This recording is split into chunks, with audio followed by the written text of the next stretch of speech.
Welcome, ladies and gentlemen. You are looking live inside Houston Premier Arena for PWF Livewire 34. And we want you to be feeling welcome, and we also want you to be loud. So let's try that one more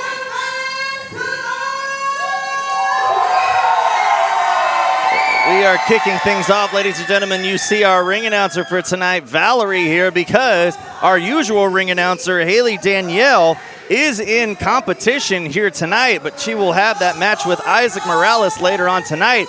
But we are getting ready to kick things off here at Livewire as Jus Nic will take on the Dreamkeeper, KC KREME.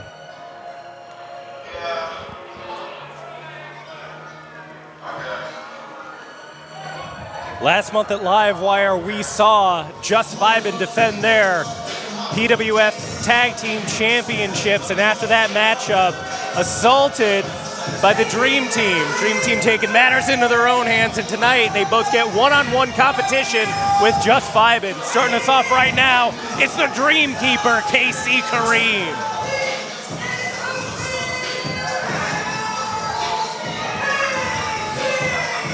A little bit of a new little music thing here for KC KREME. That's his OG music. What's old is new again, I guess. That's KC KREME's whole MO. Look at him. He's got retro chic from the dream world.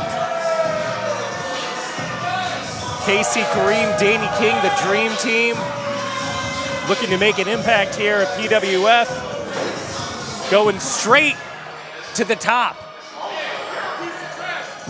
KC Just Vibin in their target.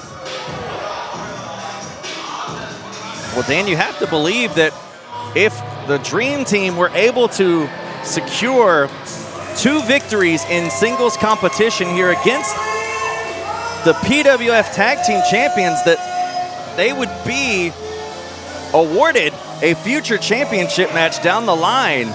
That has to be in the back of their mind here, as you see one half of the PWF Tag Champions making their way right here. The always highly energetic Jus Nic begins to make his way around the fans here that have come to know and love Nick here in PWF Arena. And look, Dan, he's even got some of the same shades on as KC KREME, maybe a little bit of a mind game or poking fun at the Dreamkeeper. I think it's because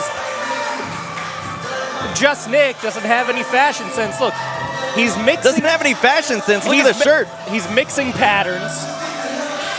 His palette is all off.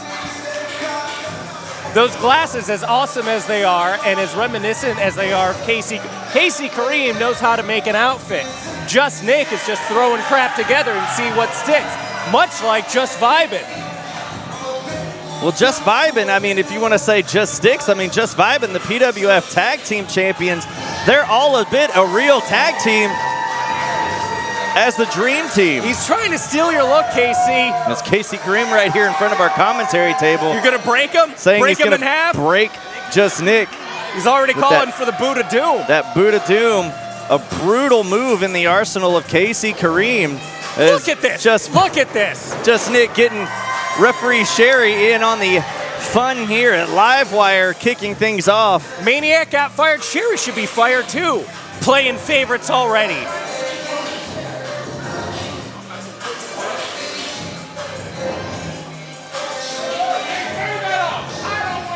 Sherry should be reprimanded.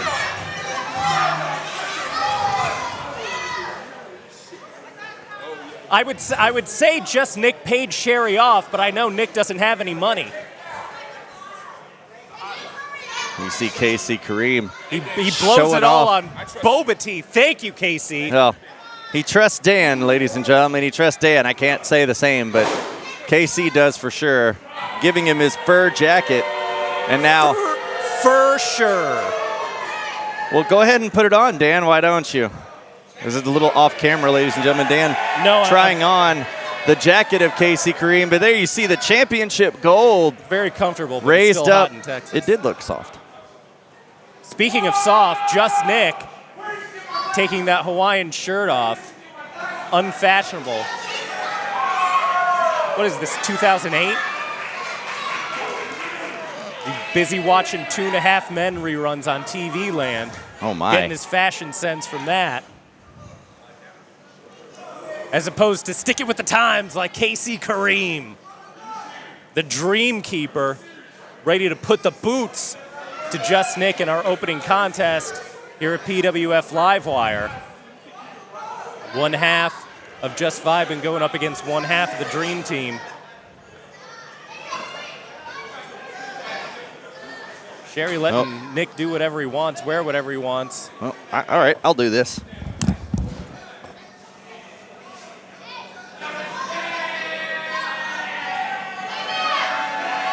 Trent stealing the championship as we are underway here. Well, as we said, Haley in competition here, ladies and gentlemen, in the Haley back. should still be doing her job. Well, Haley's wrestling on the card tonight, so Haley's usually the one to get the belts from our referees. That's a Haley problem. Well, is it going to be a problem for KC KREME here tonight with Jus Nic as he goes for the leg, trying to take down the much taller competitor? Sound strategy early from the champion. Oh, whipping him down. And now having the knee in the back of the Dream Keeper, stretching that arm. Just one small move in the wrong direction, that shoulder socket can be separated. And the Dream Keeper now wrenching the arm as well. Wrist control. Nick finding a way out of it. That head spring right there, reversing the pressure. And now with the wrist lock of his own, as KC quickly retreats to the ropes to break up the hold. You know, for KC, it's going to be easy for him to do that in this matchup. He's tall. He could get to those ropes. Ring awareness is going to be the key for Jus Nic. He's got to keep all of those submission attempts, all those wear down attempts in the middle of the ring, or else Kareem is going to get to those ropes real quick. A standoff by the two competitors. Oh, Jus Nic trying to get out of the way, but KC just a thumb to the eye, taking the eyes out from Jus Nic. I mean, the smart move, Dan. You can't see. You can't get at your opponent. I think Nick walked into that. He had bad foot placement, walked right into that errant hand from KC KREME as Kareem shot off right now. Huge shoulder tackle onto the champion from KC KREME. KC KREME calling himself the real deal Dream Keeper. Off the ropes he goes. Got caught right there by Nick, tripping him up. Nick now off the ropes, jumping up, headbutt to the back lower section of KC KREME. And we know that head is rock hard because there's nothing in it. Bottom rope springboard from Nick once more. Nick utilizing that head of his as a weapon. Has no effect whatsoever for him, as well as he goes once more. Nails the trifecta. Cover, only getting two.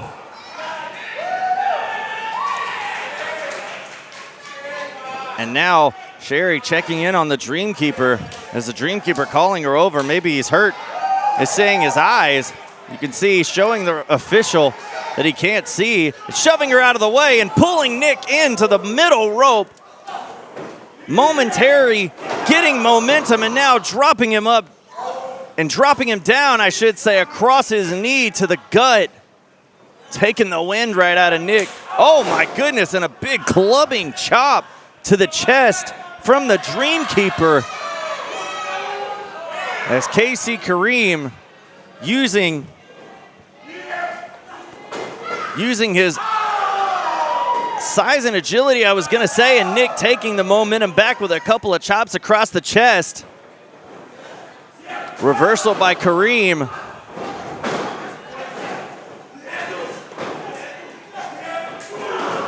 We all know that Jus Nic is a fighter, but going up against the taller, stronger KC KREME is going to pose quite the difficult task here tonight. As we've seen so far, Kareem just able to manhandle Jus Nic and now taking the boots to him in the corner. Those big, long, strong legs of the Dream Keeper now as he stretches them out across the neck of Nick, now creating some space and basking in his own right now is the Dream Keeper.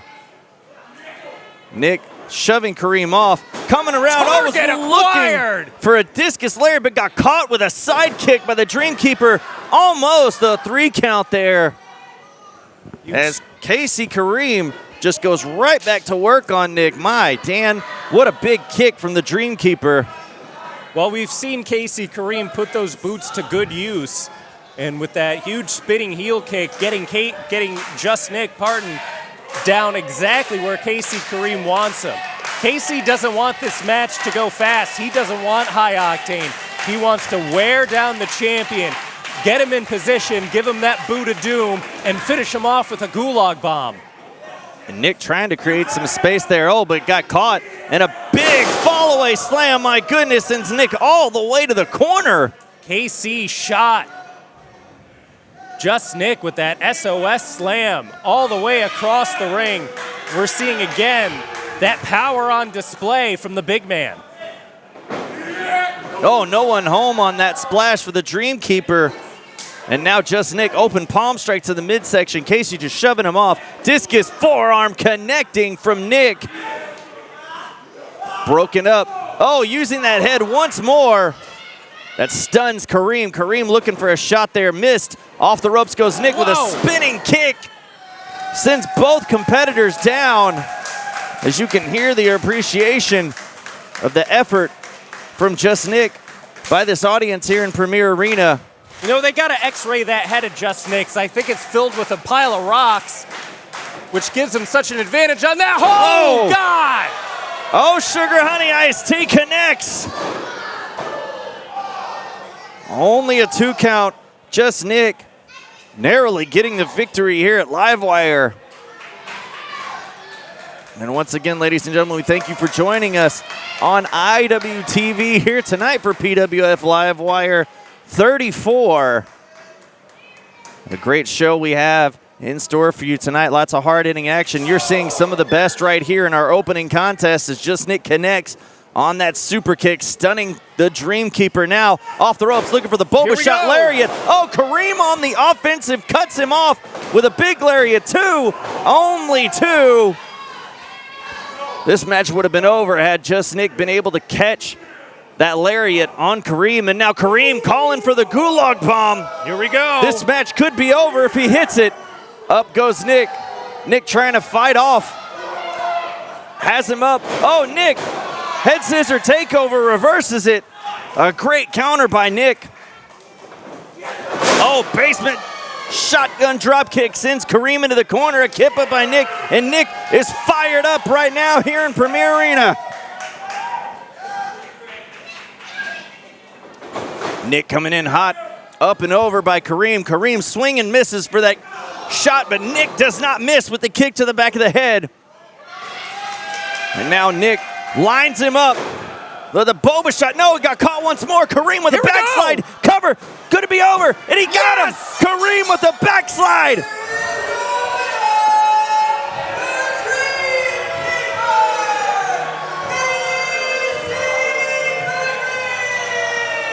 KC KREME. That's what happens when your head isn't filled with a pile of rocks. The Boba shot lariat countered by the Dreamkeeper with a backslide and latching in.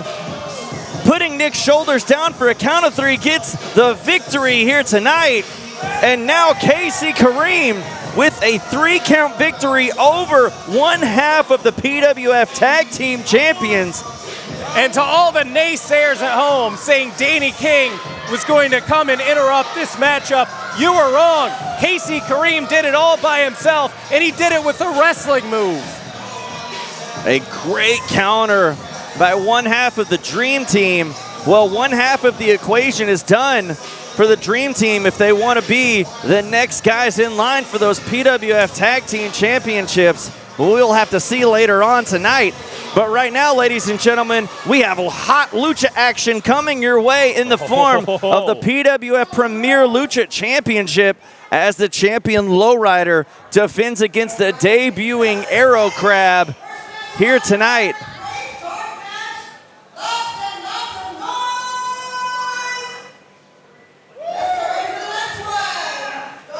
Once again, we thank Valerie for doing the job here tonight, being our guest ring announcer.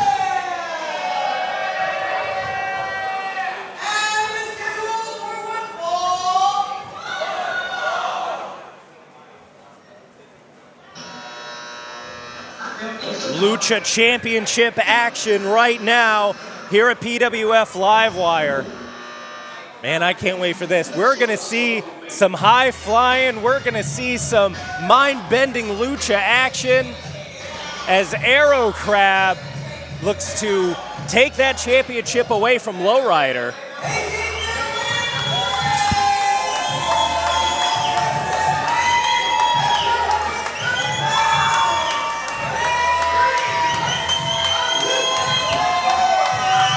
You hear some fans in the audience showing their applause for AERO Crab.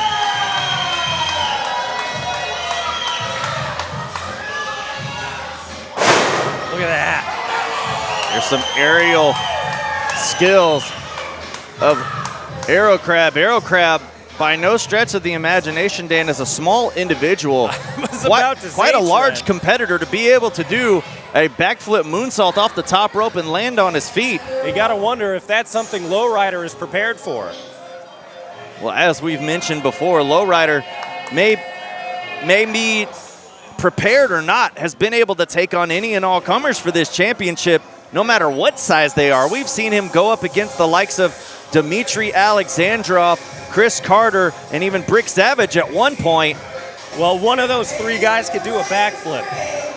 Actually, I don't know. Brick Savage might be able to do a backflip. Yeah, that's true. Brick Savage is no regular mortal. And there you see, there's the katana sword I mentioned on the pre-show. Ladies and gentlemen, if you missed the pre-show, you might want to catch us on YouTube the next time we have Livewire coming up next month. About 45 minutes before Livewire goes on the air, we will be on YouTube. At least I think so. We were today. But right now, Lowrider, with all the gold, with all the steel. Here, bring it over here. Use it. No. Use it over here. What do you need to cut a steak, Trent? Sure. You're still thinking about food? I am. I'm ready for intermission. Well, hopefully for AERO Crab, that katana sword doesn't go through him, and we have some AERO King Crab here in Premier Arena tonight.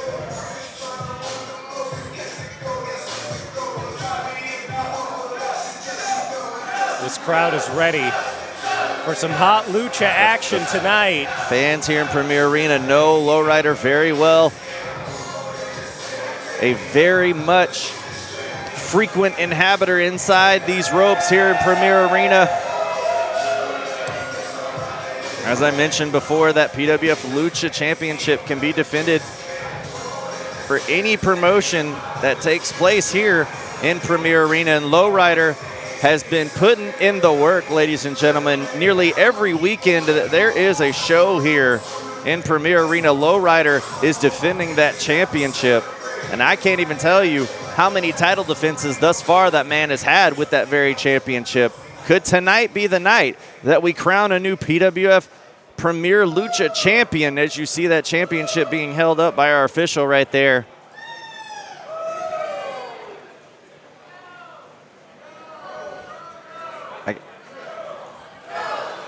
Hold on. And the yo chants are starting as we're starting hot. The sign of respect between the two competitors. Gearing up for a lockup now. Oh, see, there's the strength of AERO Crab, even on the lockup, just taking Lowrider down, shoulders on the mat. I don't think Lowrider's going to be able to. Well, Lowrider maybe he will be able to outmuscle matching him. tit for tat here. As we said, Lowrider can really go any which way you want to fight. If you want to fight Lucha, he can do that. If you want to fight Brawler, he can do that. If you want to go deathmatch, he can do that as well. One of the most well-rounded competitors we have here at the PWF roster. Both competitors just trying to feel each other out with some arm drags now at this point. Lowrider doing his best to get the crowd behind him as he needs a little bit of momentum going up against the big AERO Crab. Well, Lowrider with a rear waistlock right now on Crab. Oh, there's a hip toss, sending Crab over. And then Lowrider backs off. Whoa. And Crab kicks up to his feet. And Lowrider now kind of getting an idea of what he's up against. Might need to change his game plan here as Crab with the rear waistlock now himself. You know, Lowrider looking pressed. I don't know if Lowrider knows what he's in for. Oh, cartwheel from that arm drag from Crab, and now Lowrider really kind of has a confused look on his face. Not quite sure what we can do as both competitors getting the crowd hyped up here. I mean, what do you make of AERO Crab? Hey, he's a big guy, but he can definitely move. And that's going to really throw a monkey wrench into the game plan of Lowrider here. He's been defending that belt all over the horn. He's put on some spectacular performances. But AERO Crab is unlike anything, I think, that Lowrider has seen in quite some time. No, there's the a drop toe hold. Now wrapping up his legs here off that Greco-Roman knuckle lock. AERO Crab trying to fight off. Not happening. What is Lowrider thinking? Whoa! Oh, Lowrider with the submission hold. Now flipping him over. My goodness, as you can see right there, ladies and gentlemen, your shoulders are not supposed to go that direction very far. And AERO Crab just reaching back with his feet now rolls him up, putting Lowrider back into a predicament here, sits him down and kicks him right across the back. It's not something I feel Lowrider was ready for, as AERO Crab has been able to have an answer for every offensive maneuver that Lowrider's been able to throw at him so far. I think AERO Crab has had enough of Lowrider's nonsense, and he's ready to get down and dirty in this match. Lowrider looking to... Now they're exchanging some words. Pardon me, ladies and gentlemen, my Spanish isn't up to par. He's looking for some positive affirmation from the crowd because he knows he's getting out-wrestled in the ring right now.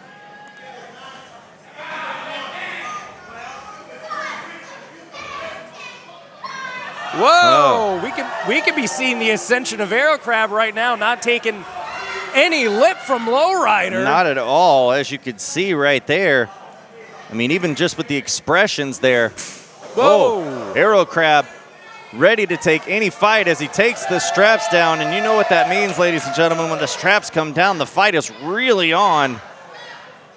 And now just asking Lowrider for another chop as AERO Crab just backs it off, showing really no effect. And now just giving it right back, even twofold, to the champion. Asking the crowd if they want one more. Oh, and that one being just as hard, if not harder than the last one. Off the ropes goes AERO Crab. Backflip, landing on his feet, coming through. Missing with that line. Lowrider finding a way out of it, but didn't miss on that arm drag right there. Here comes Crab. Wow! Oh, big flying springboard arm drag sends Lowrider to the outside. Oh, my goodness. If this is any indication of what we saw when before the match started, here comes a flying Crab. And that's where we get the arrow from, folks. AERO Crab showing his name off right there. Over the top rope, down to the outside. Oh, great, they're coming over here. You remember what happened last time, Dan, when we had competitors come close to us? We lost our power. Well, that was mine, but now we've got water all over our stuff. Thanks for that once again. What's with people messing with us? Oh, my God. Great.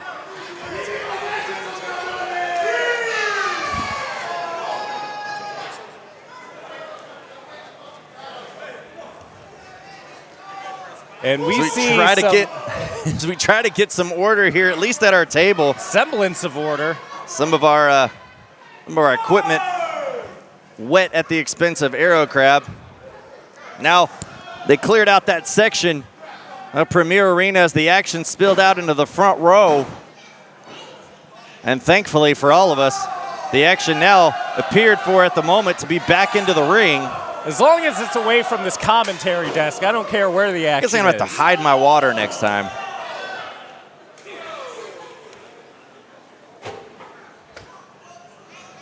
Here comes Crab.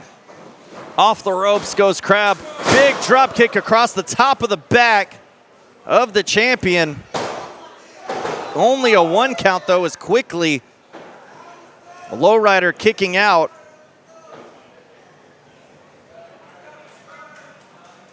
Lowrider in the corner reeling from this assault from AERO Crab. Here comes Crab. Oh, Meteora into the bottom rope right there. That'll take it right out of you, right across the chest. Lowrider has to be gasping for air at this point. It's Crab asking for a hush over the crowd, even the referee on his count, and slapping across the chest of the champion. Boy, Dan, I gotta say, so far as these knees go into the corner, we've seen Lowrider in a lot of fights, but this might be the biggest one that we've seen him endure so far with this championship. Lowrider is just being taken apart here in this corner from AERO Crab. And like as you said before, gasping for air is Lowrider as AERO Crab unmasks. Oh my goodness. Willingly, AERO Crab takes the mask off as we see the face of AERO Crab.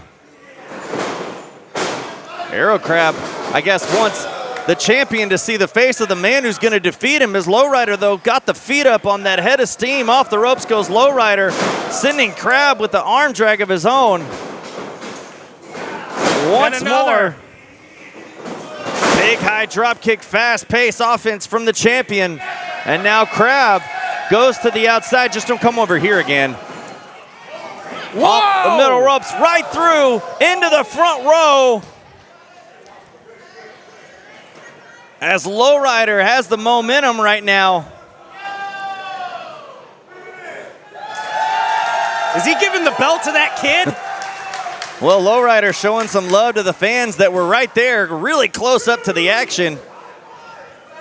I've said it once before, ladies and gentlemen, buy your ticket to a premier arena event and you could find yourself in the action itself. Cover, only a 2 count. Lowrider getting the crowd into it right now. Lowrider with all the momentum in the world. Here we go. Huge spine buster from the champion. This could be it. Pinfall. Just a 2. Only a 2 count. Lowrider having some trouble trying to find a way to put away the challenger. Lowrider, victory in mind. No go. Missed on that leg kick, but connecting with the moonsault right there. Center of the ring, only a 2 count. AERO Crab will not say die. AERO Crab wants that PWF Lucha Championship, and he is doing everything he can to stay in this matchup. Tripping up Lowrider, who's on the ropes right now, and just the huge girth of AERO Crab. Missing on that line is Crab. Hurricane Rana from the champion. Lowrider sending AERO Crab to the outside. Oh my goodness, as the fans clear out in the front row on that side. Oh, got caught with a kick to the head from the challenger. AERO Crab stunning Lowrider. This could be the moment right here for AERO Crab. Come on, to Crab. seize a victory. Shots to the face on Ryder. Off the ropes. A destroyer from AERO Crab. That's it. Pin him. Cover. There's a cover. This match is over.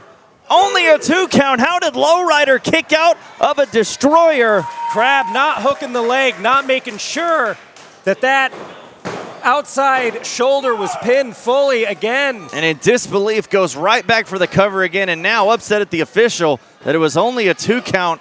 But I believe, Dan, as you said, not hooking the leg by his own admission is not already holding that PWF Lucha Championship.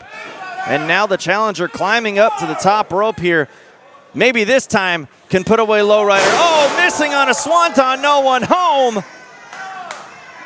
Here's Lowrider's opportunity, off the ropes, and another destroyer from him himself.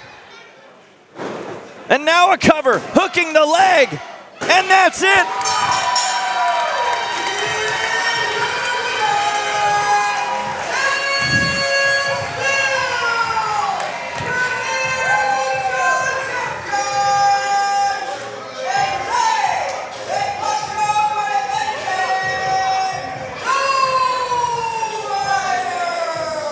Lowrider retaining the Lucha Championship here at Livewire once again in what was quite possibly his toughest competition to date.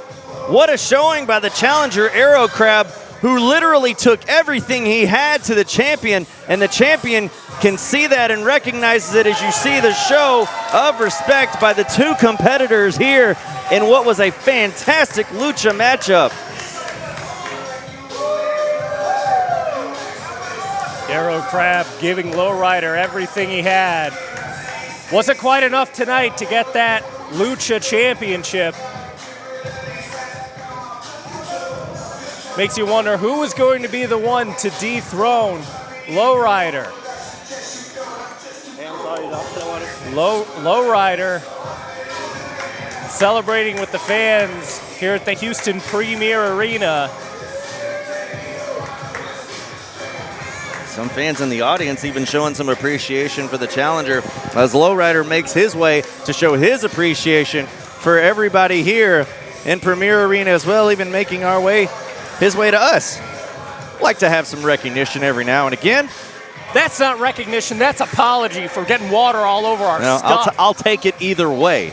Either way, ladies and gentlemen, wow, what a fantastic matchup we just had. What action that we've seen so far. We're only 2 matches in. It's been a hell of a night already, Trent. So far. But Dan, as we have seen hot action here tonight, how can we forget what we saw last time here at Livewire when Shawn Hendricks seemingly turned his back on his longtime Legionnaire partner, Mason Malice? Well, after that loss against the newly reunited Bulldogs, I don't really blame Shawn Hendricks for taking his rage out on Mason Malice. Well, it looks like we're going to throw things back to the ring here. Let's go back to Valerie in the center of the ring.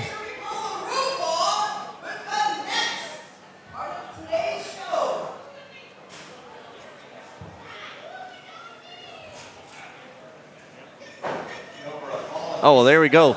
Well, ladies and gentlemen, right there. Taking the loss here tonight, extending his hand to his Legion comrade. That's real teamwork right there.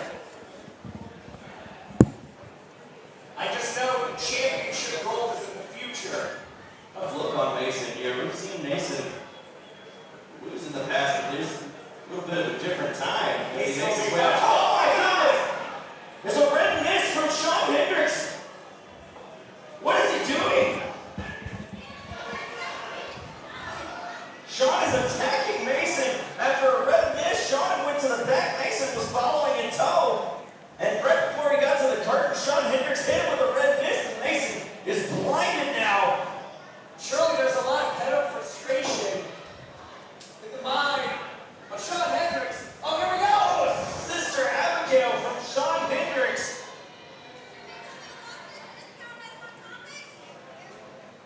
I don't understand. Mason Malice has been a faithful follower of Hendricks for a long, long time. That faithfulness can only take you so far. As Mason Malice laid out by Shawn Hendricks. Shawn taking out his frustration on Mason.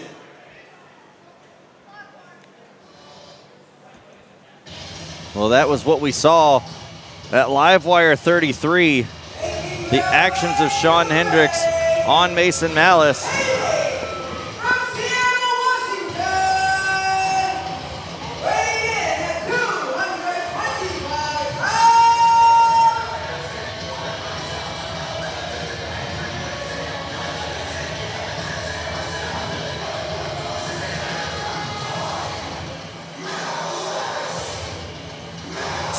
Well, there's Mason Malice. That's more color I've seen on Mason, well, since forever. He normally wears black.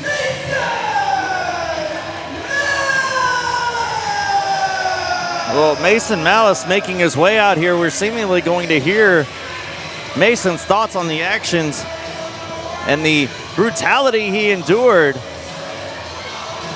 back at Livewire 33.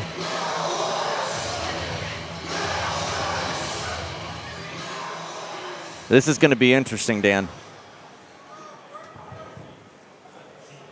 I have a lot of feelings right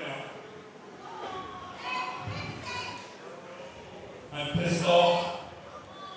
I'm confused. But more importantly, I am lost. You see, indulge me in a story real quick. This November, It's going to be 7 years. 7 years since I lost somebody very important to me. 7 years since I lost my best friend. And that best friend, that was my father.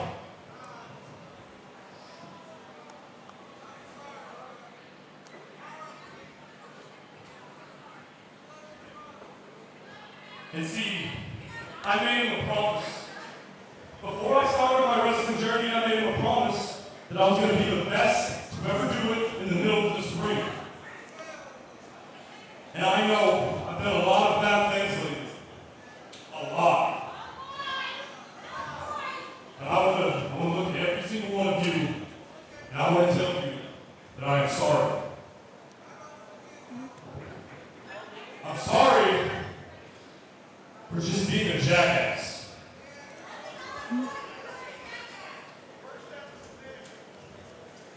Which brings me to my next point. I'm not going to let this go away. No. I want to kick Shawn Hendricks' ass. Whoa! Well, that's what we expected. As a matter of fact, I'm not leaving this ring until Shawn Hendricks gets his little skinny ass out here.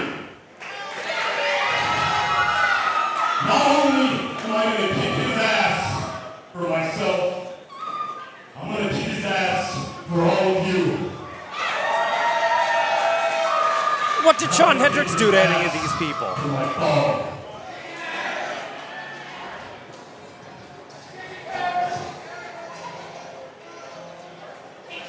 Well, it looks like Shawn Hendricks not going to shy away from Mason Malice. And there you see Hendricks, has a bat in his hands.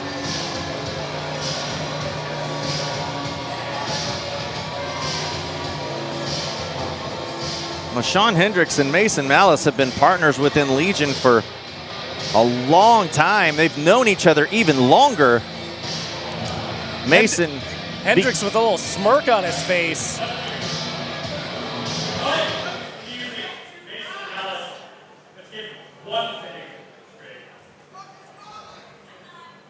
don't give a shit about your dead dad.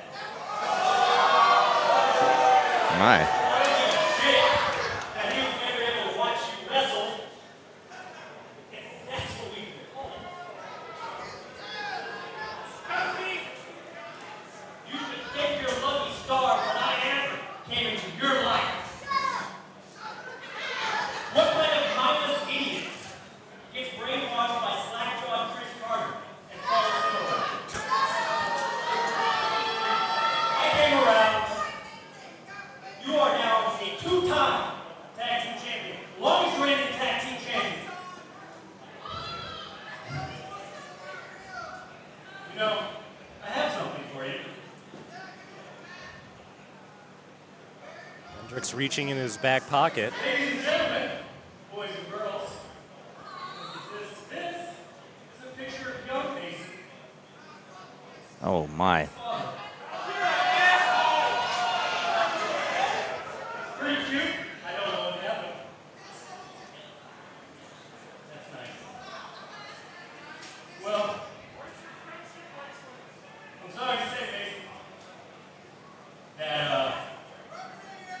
your dad died of nobody, and you're going to die of nobody.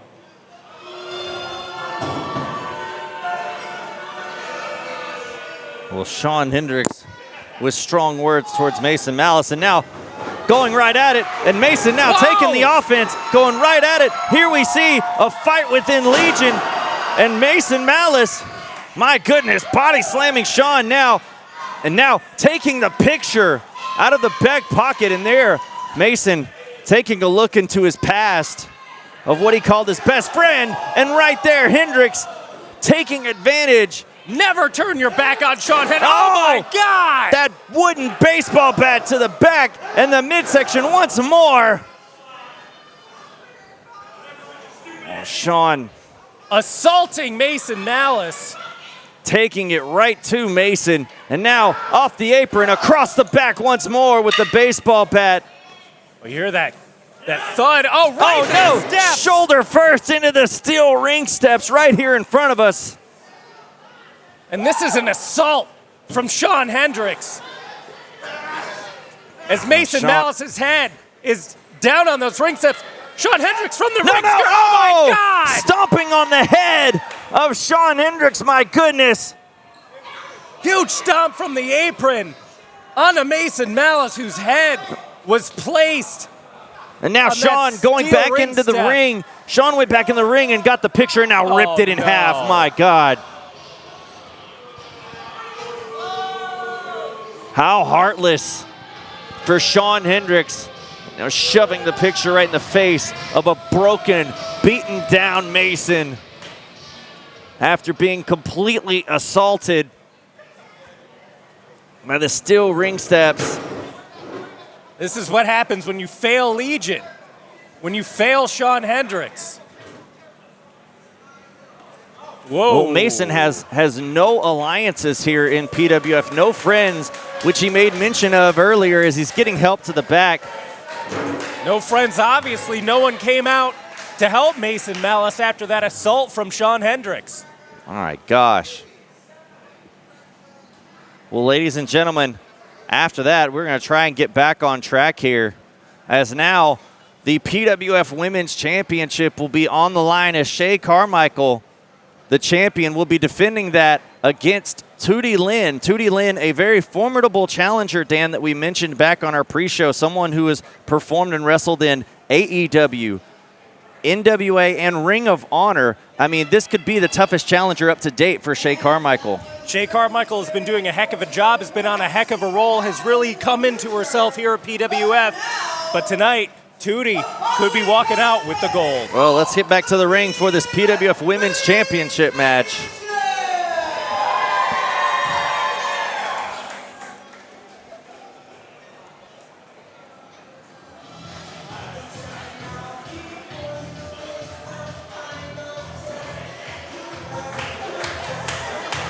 TOOTIE LYNN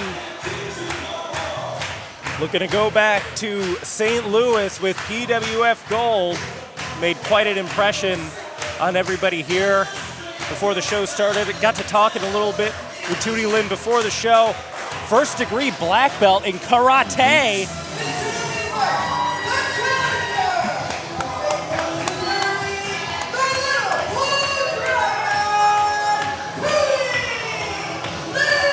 Folks, that's a real black belt. She knows how to bring the fight. And Shay Carmichael better watch out, because this is going to be quite the challenge to hold on to that PWF Women's Championship tonight. Oh, TOOTIE LYNN breaking out some nunchucks here. Showing some of her martial arts skills. It would make Michelangelo proud. The painter? No, turtle. What? Never mind, Dan. Uncultured. Don't talk to me about culture.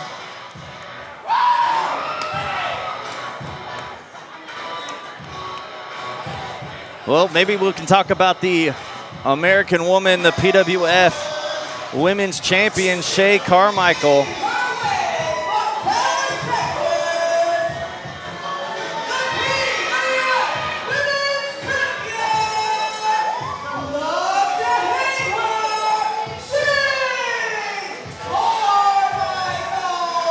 I say about Shay Carmichael, really coming into her own with that championship,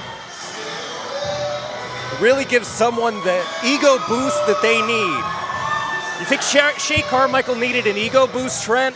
No, actually, but you have to believe that championship will do that for you, Dan. I mean, 63 days now, the title reign has been ongoing since PWF Anarchy. Shay Carmichael ending the longest PWF Women's title reign in history from Rachel Rose back in July, and coming off a triple threat victory here last month at PWF Livewire 33. Trent, go get the belt, Trent. Trent, go get the belt. Go, Trent. Trent, are you getting an ego boost from that belt? No, not Did at it all. give you special powers like it gives Shay Carmichael? No. It's giving me high blood pressure is what it's doing.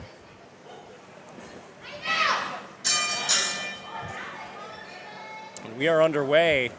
Shay, unimpressed with the martial arts background of TOOTIE LYNN. Shay, like I said earlier, with that ego boost that she has gotten so far from having that PWF Women's Championship belt.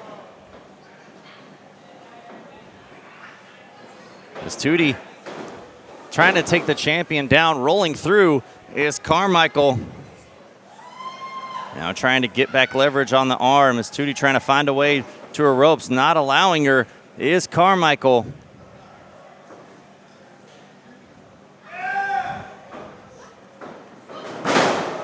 Shay tripped. Oh, missing on that stomp right there. Thankfully, Shay rolled out of the way from TOOTIE LYNN. TOOTIE LYNN, a 6-year veteran, ladies and gentlemen, only 29 years of age. Whoa. Oh, and those leg kicks, they could do a heck of a lot of damage, and that could definitely play into the end of this matchup. Well, You know, TOOTIE when you have a hurt leg, especially when it's your forward leg, that can really hurt mobility. Coming in hot, Speaking connecting. of mobility, whoa. connecting on that right there is TOOTIE. Just throwing those kicks right at Shay. Shayton eating every single one of those. TOOTIE LYNN calls herself the Little Blue Dragon, showing off some of those martial arts skills there. Going for a kick once more, missing on that.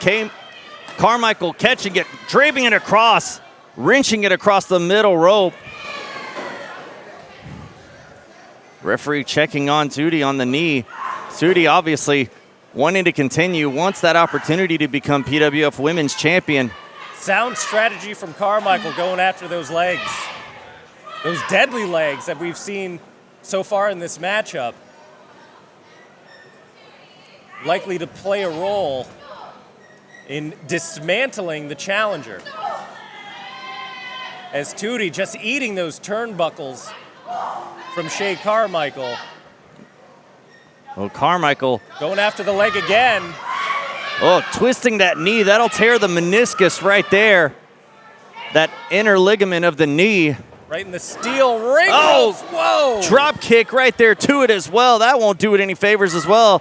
Wisely, the champion rolls her up. Cover, only a 2 count. And now Wisely, Carmichael going right after the leg. Shay's about to go to work, Trent. Oh, dropping it, wrenching that knee right there. Buckling it right there. That's a wise move by the champion, trying to take out a huge weapon from her challenger. As martial artists utilizing big, strong, powerful kicks and not able to do so, not to mention be able to stand nonetheless. As Carmichael now just putting all of her weight on that knee, and you can see Lynn in pain as she gets a stomp from the champion as well. Now, this is smart from Shay. She's going after both legs, as we've seen before, how TOOTIE LYNN was able to, kick with both legs. Well, Shay has an idea. Oh, vertical suplex into the corner, dropping Lynn on her head. My goodness. Whoa.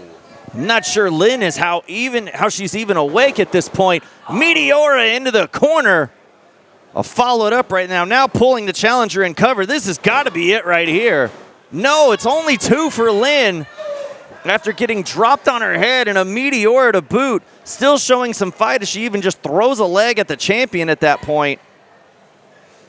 Carmichael once again tying up the legs of the Blue Dragon. Oh, this could be a very bad situation for Lynn. As now stretching that knee, that damaged knee that Carmichael's been targeting all match long. Lynn in a precarious position right now.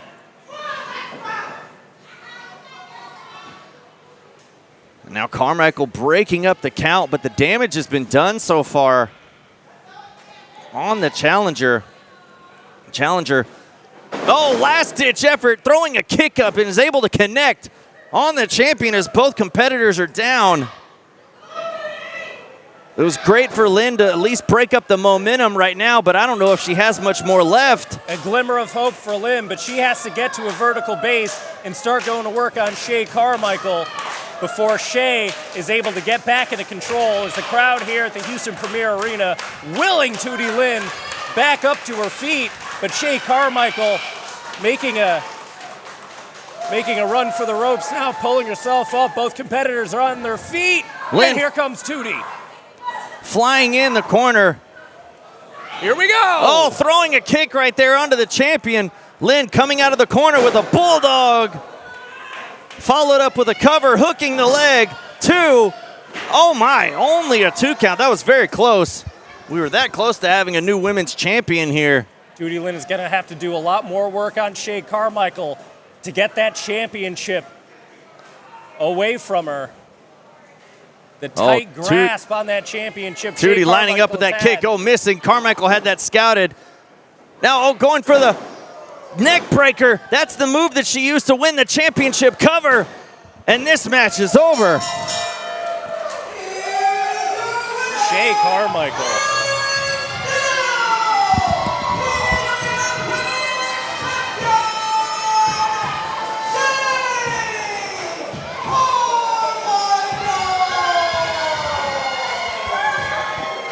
Carmichael using that reverse neck breaker right across the shoulder, putting away TOOTIE Lynn. Carmichael doing a fantastic job. What a dominant showing here by the champion here tonight on what we thought, Dan, was going to be a very strong competitor, but you see just as strong as the champion is in her showing to retain that championship here tonight. I think SHAY Carmichael is going to be holding on to that championship for a very long time. But speaking of people that won't be holding on to a championship for a very long time, Kalypso, one half of Just Vibin', about to go one-on-one with the other half of the Dream Team, Danny King. The other half of the Dream Team, KC KREME, we saw victorious here tonight against Jus Nic. Like I mentioned before, Danny King trying to finish off the job and getting 2 singles victories for the Dream Team here tonight. That could equate to a future championship match for that team, but if anyone's going to have anything to say about it, it's going to be not just one half of the current PWF Tag Team Champions, but a former Premier Champion in Kalypso. The Pineapple Lord has his work cut out for him tonight against Danny King. Let's get back to the ring, ladies and gentlemen, for this one-on-one contest.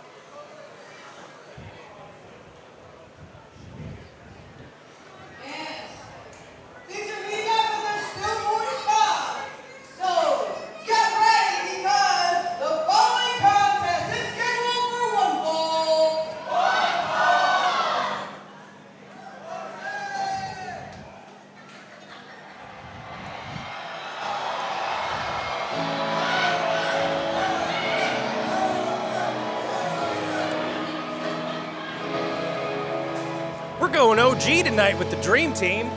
Sure are.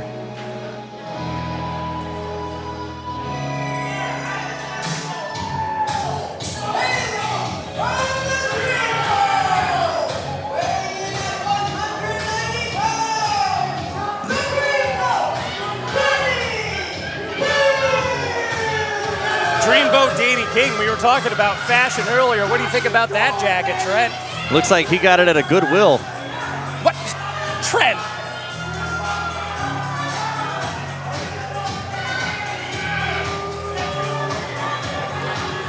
That's Balenciaga. What? Balenciaga. Google it. Sounds like a sandwich. Would you cut it out?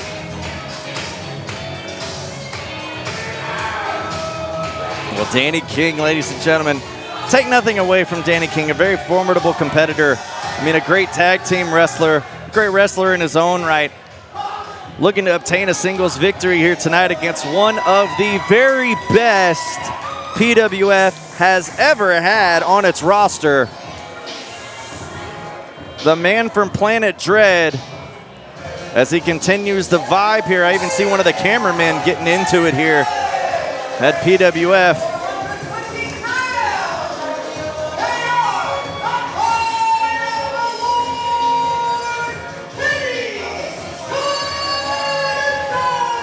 Both these guys in Just Vibin', they have everybody in their back pocket. They dance with the rest. They get the cameramen into it. They try to talk to production and say, hey, can you help me out a little bit in the matches? He talks to cameraman, hey, can you trip Danny King for me? I'm sure that's what happened.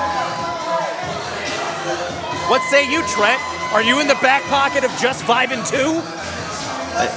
No, not yet anyway. But I firmly am a believer in the PWF Tag Team Champions, as they have gone through the ringer of competitors defending those championships, even to obtain those championships against Legion quite a while back ago, and now has issues with the Dream Team.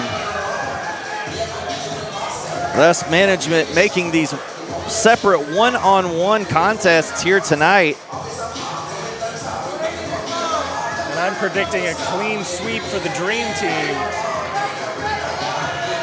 as we see Kenny Calypso there hoisting up that Tag Team Championship. Well, I don't mean to rain on the parade. We saw Jus Nic do the very same thing earlier, and Nick came out with a loss here tonight. And if you notice, neither KC KREME nor Jus Nic are out here to support their partners tonight. I don't know if that was an agreed upon stipulation. Well, as we've seen before with the Dream Team, you never can be too sure of the lengths that they will go to secure a victory here tonight. I mean, maybe it was because Danny King had a match later on in the evening that we didn't see him. KC KREME able to get the victory on his own. But that does not mean now that KC, his match is done for the night, that we won't see him show his face once more, to help his partner get that victory here against Kenny Calypso.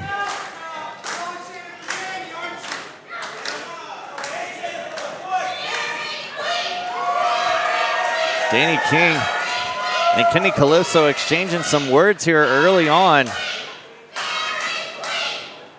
Well, Danny King being called a Dairy Queen from what I hear some audience members here. You still hungry, Trent, or are you just hearing what you want to hear? No, that's literally what they're saying. I can't eat Dairy Queen. They were saying Danny King. Well, maybe it was me. A lot of fans of the Dream Team here at the HPA. Certainly, as I am one of them. That we know very well. Lock up, rear waist lock of Calypso. King wrapping his leg around Calypso, is trying to find a way out of it. Beautiful maneuvering there by Danny King. Doing a little dance. Showing his dominance so far in this matchup as a kip up from the Pineapple Lord. Reverses that wrist lock into a waist lock. Oh, Danny King backing Kenny up into the corner. And now begging the referee to get him off. Oh my, with a back elbow and turning around with a huge shot to the face. The man from Planet Dread now. Oh, counter, turned him right back around. Reverse of direction, King coming in. Oh, got met with a boot right across the face. Sending now King into the corners. Calypso followed up by a huge chop that could slice a pineapple. You ever try to slice a pineapple, Trent? It's very difficult. Flying forearm, or excuse me, European uppercut in the corner. Now Calypso on the offensive, dropping King down on his back, rolling through, creating space. Kenny coming in, rolling through once more. The Kenny's boom making me drop. dizzy. Only a 1 count. Yeah, unless you have one of those pineapple slicers, like specifically, it's really hard with a knife. You don't know karate like I do, Trent. No. Kenny Calypso going to work right now on Danny King. Whip reverse. Kenny to the ropes. Oh, there's some athleticism right there by Calypso. Off the ropes, sidestepping King, and now a reverse neck breaker. Cover, 2 count. Kenny seems to have all the answers so far in this matchup, Trent. Well, as we've mentioned before, Kenny, multiple time different champion here in PWF, has gone through and faced any type of competitor here in PWF, as you see Kenny now climbing up top. Trying to put this one away early. Oh, Danny King with the wherewithal going to the ropes. Kenny Calypso no worse for wear as we see another dance from Danny King. Go for the cover, Danny. It's over. Now rolling Kenny away from the ropes cover. Only a 2 count for King. Danny, I think, wasted a little bit too much time on that cover. Could have had him there. Well, as we see, just that split second of rolling Kenny back into the center of the ring away from the ropes could have been enough for Kenny to get enough energy to kick out right before the 3 count, as competitors both trading blows here. And Danny King getting the better of it now, putting the boots to Calypso. Danny King firmly in control of this matchup right now. Oh, Bronco Buster now by Danny King. Look at that, Danny King of the Dream Team, blowing kisses to the crowd. None reciprocating, however. Now King back on the offensive, picking up Calypso, slamming him down. Cover followed up. 2, only a 2 count. It's the man from Planet Dread now retreating to the corner. Danny King, you see, saying, no, can't believe that that was not it. This crowd right now trying to will Kenny back to his feet. And that's exactly what Danny King just said to them before, is to not cheer on Kenny Calypso. The fans have been cheering on Calypso for years. Oh, discus. Punch right there. Oh, my. Only kick out at 2. Rolling through with that move as Calypso now going for the pineapple slicer. Moving out of the way is King, and now once again with a backstabber. Cover, could this be all for King? Cover, 1, 2. Just a 2 count. Man, Danny King thought he had a victory here, and I can't blame him. Danny King admonishing the referee, as he should. But there's still more fight left in Kenny. Now King in control, sending Calypso. Oh my, Kenny couldn't even stay on his legs long enough to go into the corner. Was face first into that bottom turnbuckle. Kenny in a bad spot right now as King measuring him up, stomping away. The momentum all in Danny King's corner. Even enough time to get a little groove on there. Here he comes. No one home for that second Bronco Buster. Kenny, I don't know. Something got busted. This is a family show, sort of. Off the ropes goes Calypso. Shoulder tackle sending King down. Flying European uppercut. Kenny with all the momentum. A flurry of offense. And the Pineapple Lord is up. Oh my, slamming him down. Some offense, some new offense being displayed here from Calypso here tonight on Danny King. I don't think Danny King was ready for that. Crowd getting into it here at PWF Livewire. Kenny looking for the pineapple slicer, this time connecting. Center of the ring cover. This match has got to be over. Oh my goodness. Dan, did you see how close the referee's hand was to 3? This match was over. You could see the look on Calypso's face. He can't believe it. As Kenny thought this match was over, so did we. It was very close. But somehow Danny King was able to kick out at 2.9. Because King has the will of a champion, Trent. And we see that will right now as Kenny Calypso going up top, thinking about putting this one away right now. Danny King, no worse for wear. Oh, looking for the top shelf frog splash. No one home as King rolled out of the way. Well, there's a super kick. Oh, missing. Kenny with the rear waistlock now countering it, picking him up. Oh, rolling DVD. And there's a cover. Oh, Kenny kicks out at 2. And Danny King, the same as Calypso was just a minute ago, absolutely stunned that this match is not over. Whoa. Oh, Kenny roll up with the shoulders. He got 3. This is what I said about the refs being in Just 5's back pocket, Trent. Well, Kenny Calypso right there taking the moment as Danny King was jawing with the referee about not getting the 3 count on his DVD. Calypso rolling through with a crucifix pin attempt and getting the 3 count. A quick roll-up victory here. This is a travesty, Gilbo. Oh, look at that. As you see Kenny celebrating with Colton, one of the best PWF fans here in the front row. Define best. It's here at every show. Well, so am I. So Don't shrug me off, Trent. fan favorite Kenny Calypso making his way out. Danny King walking out in a huff. And Kenny showing his appreciation to the fans here. Kenny and Calypso. What a victory here. Well, Dan, that splits it up. 1 victory for the Dream Team, 1 victory for Just Vibin'. What can we expect going forward for the PWF Tag Team Championships? We will have to see. Well, I think the Dream Team should get a title shot. Well, they got one of the champions got pinned. Well, that's true, but the other one did Give him not. a title shot. He got screwed out of a victory. Well, speaking of tag teams, we have a tag team action coming your way, ladies and gentlemen, as the Bulldogs reuniting just recently to be in action here tonight against the debuting team of Desperados here at PWF Livewire 34.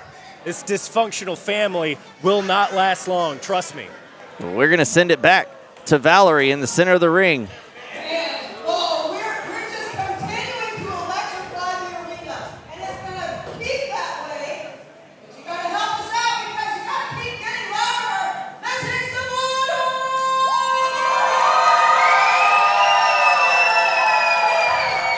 The following contest is scheduled for 1 fall.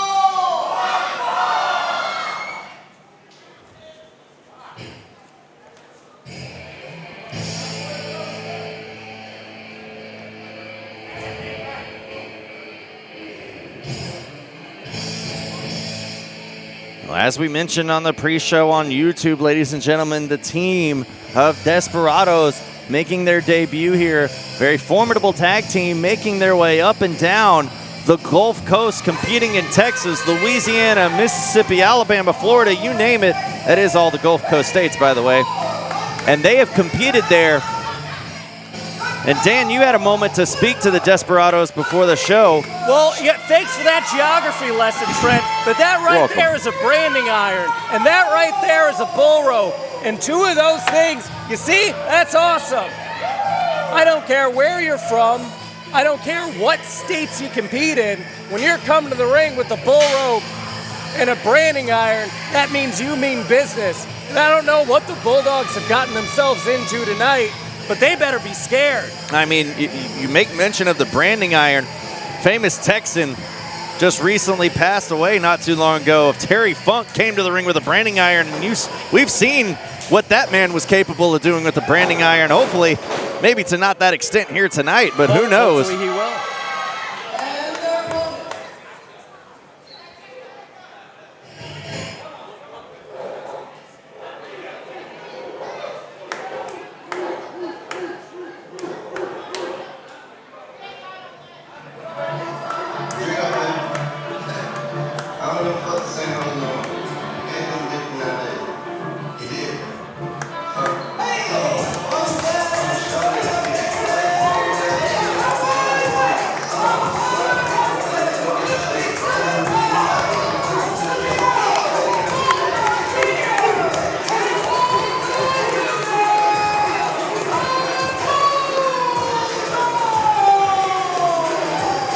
Bulldog Jr. and Bulldog Walker making their way out for this tag team contest.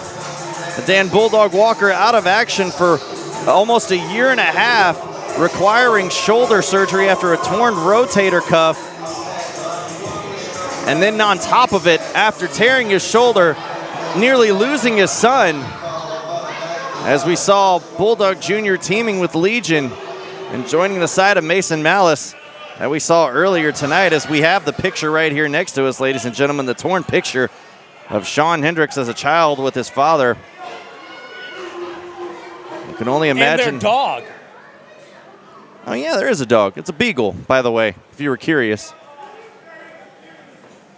as the referee checking in on the other dogs in the ring.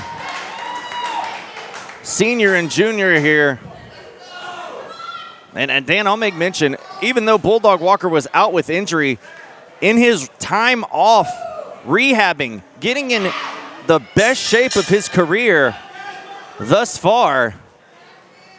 And once again, Bulldog Jr. taking heed to his father, training as well.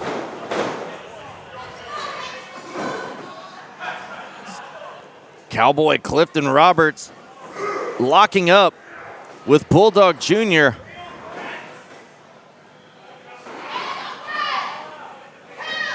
Cliff there with a grab the hair on Junior as Junior pushes Cliff to the corner. Those two breaking the lockup. Those long, luscious locks of the Cowboy. Well, Roberts claiming that Junior was pulling the hair of himself there into the corner, and Junior looks a little confused, as am I, as I didn't see that happening at all. Well, Junior's confused a lot. Oh, Roberts missing on that lockup, taking the arm of Junior now, giving some stiff offensive maneuvers. Spinning Junior around, trying to take the bigger, stronger Junior down. There's a hammerlock applied by the Cowboy now. Talking in the ear, Junior reversing it. Is Junior now taking the arm, twerking on it on the Cowboy. Third time's a charm. My goodness, rolls him off his feet. Wrist is not supposed to bend like that, as Junior has that wrist lock locked in, as the Cowboy on his back in the middle of the ring needs to get something going right now, because he does not want to get in the corner of the Bulldogs. Cliff able to create some distance right there. Shot to the gut as the Cowboy looking to take control of this matchup. Huge overhand chop on the Bulldog Jr. And the Cowboy is going to work. Whip reverse, Cowboy into the corner. Huge clothesline from Bulldog Jr. Cover, just a 2 count.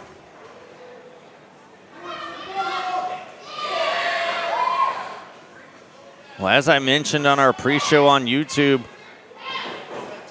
the Desperados, one-time singles competitors, lots of competition between the two, saw better opportunities as tag team together in a united front. But right now, Clifton Roberts in a bad spot against a united family in the Bulldogs.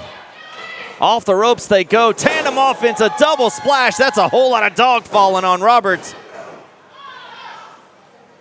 Only a 2 count, my gosh. Upwards of 500 pounds right there. Roberts somehow still on his feet. Stunning Bulldog, and quickly, wisely making a tag in finally to his partner, the Gatekeeper.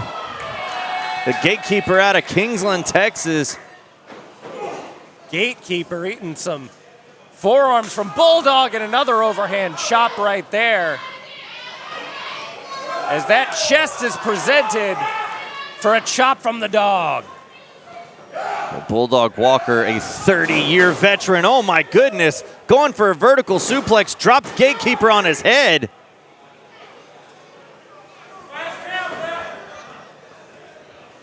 Now GK taking a clubbing blow to the back. Those clubs these days even more stronger than before, as Bulldog Walker tags in Junior. Bulldogs tagging in and out quick here right now. Miss line right there. Double shoulder tackle, sending the Gatekeeper down as Junior follows up with a cover. As the shoulder got up, referee was right there to see shoulders were not on the mat. Sherry doing her job there, making sure. As Bulldog Jr. now some big, huge elbows to the back of the neck, that damaged head and neck area that Gatekeeper sustained on that vertical suplex gone wrong. Gatekeeper's got to make a tag.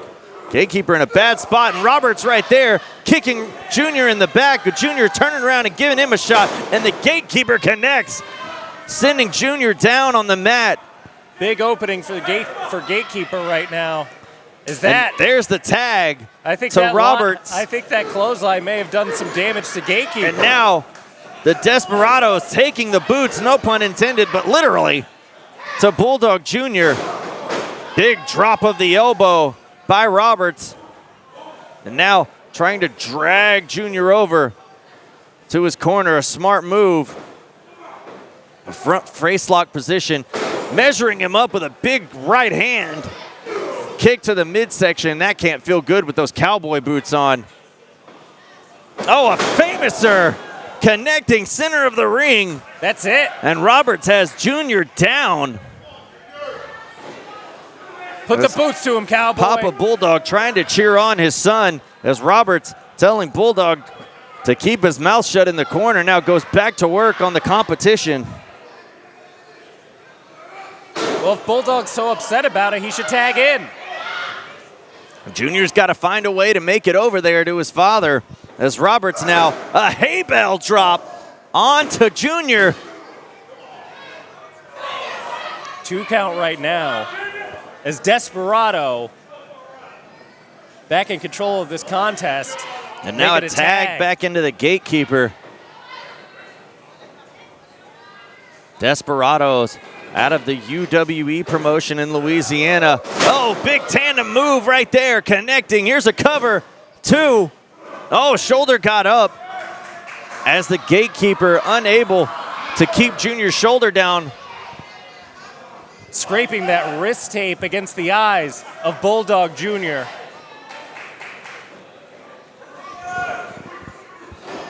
Forearm shot by GK.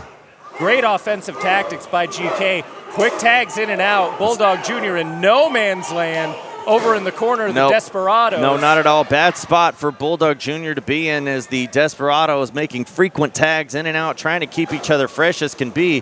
Off the ropes, connecting with that European uppercut, sends Jr. down as Clifton Roberts says this match is over. And still has more words for Papa Bulldog over in the corner. And you know Papa Bulldog has to be chomping at the bit, no pun intended on that one, to get a tag from his partner.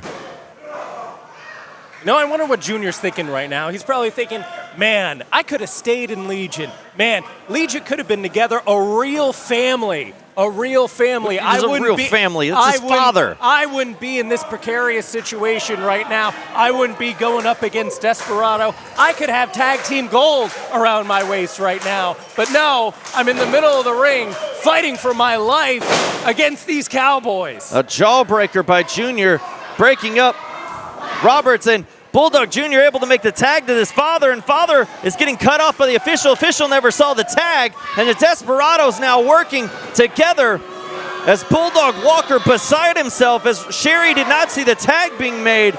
And now the Desperados doing the old switcheroo.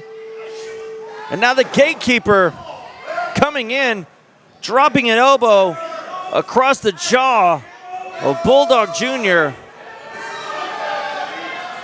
Fantastic tag team work by Desperado right now. Well, Desperado's a great tag team out of Louisiana, as we've mentioned before, and we're seeing it on display here. And now looking to go for the Gallows is the Gatekeeper. The Gallows getting broken up right there by Junior. This match could have been over if Gatekeeper connects, but Junior connects on that big body slam. And unfortunately, Junior couldn't make the cover, as both men are now down on the mat. This is the moment right here as you hear fans clapping along, trying to will Junior over to tag his father. Gatekeeper tags in Roberts. Junior tags in Papa Bulldog. Papa Bulldog, now the freshest man in this matchup, is cleaning house. Big clothesline for GK. Now a big body slam for Roberts as Papa Bulldog gives one to GK as well. Going to work here. A big Samoan drop, a cover. Only a 2 count there, broken up by one half of the Desperados, and now all 4 men in the ring as chaos has ensued. This is a brawl. This is a barroom brawl, Trent. Bulldog sending in, meeting the Desperados. That's not the way they meant to come together. Bulldogs thinking something devious right now. Oh, setting trying up to the pick up Cowboy. Roberts. As GK was able to break it up right there, this match would have been over. Bulldog sending GK, trying to over the top rope, outside the ring. The ropes have no give here tonight, and now the Bulldogs working together, lifting him up, sending him down. Papa Bulldog, the legal man, the cover, and the Bulldogs are victorious here tonight.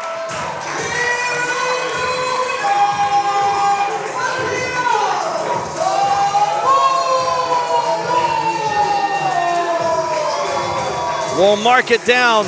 Another match for the reunited Bulldogs and another win here tonight at Livewire. Could this team possibly be throwing their names in the hat to be the next challengers for the PWF Tag Team Championships? As they get a victory here against a very good team, a good showing by Desperados here tonight, but too short up against the father and son, the real family team of the Bulldogs here tonight. Triple threat action, kicking off the second half of PWF Livewire 34 here at the Houston Premier Arena. The Lonestar Championship on the line as Dustin NGUYEN defends against JACKPOT J-Rock and Elijah COBRA.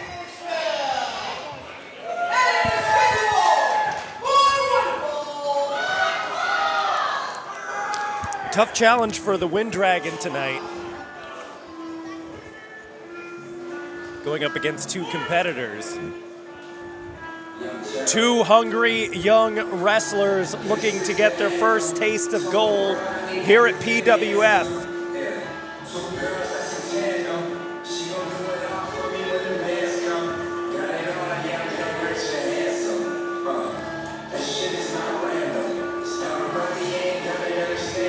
You hear the music of Elijah COBRA.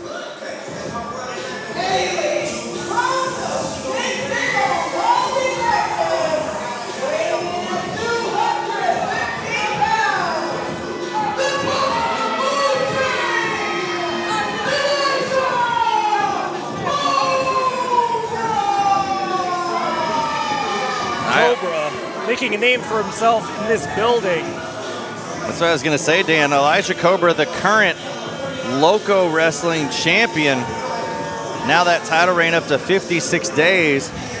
Loco Wrestling having their final show here in this building back on August the 26th. Now this man representing Loco Wrestling here tonight as their champion, looking to claim a PWF championship in the form of the Lonestar title. And if he's going to do so, he's going to have to do it against one of the hottest rookies here in PWF, JACKPOT J-Rock. Speaking of making a name for yourself, J-Rock has been delighting and exciting audiences all summer here at the Houston Premier Arena. Looking to get a taste of that gold. Coming up just a hair short last month against Kane Carter. In the form of that Ascension Championship, yes, that we'll see later on here tonight. But impressive enough to get himself a championship match tonight. But both of these gentlemen are going to have to go through this man.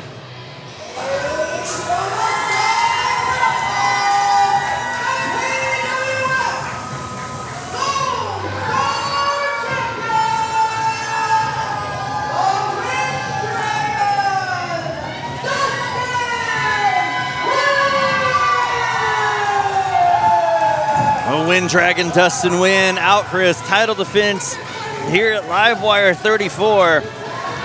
Dustin NGUYEN obtaining that championship against Shawn Hendricks. And we saw what Shawn Hendricks did earlier this evening. Goodness, still stunned at those actions. Wouldn't want to be on the bad side of Shawn Hendricks.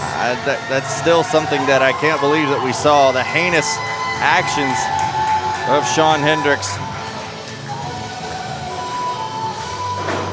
But right now, triple threat action for the Lone Star Championship.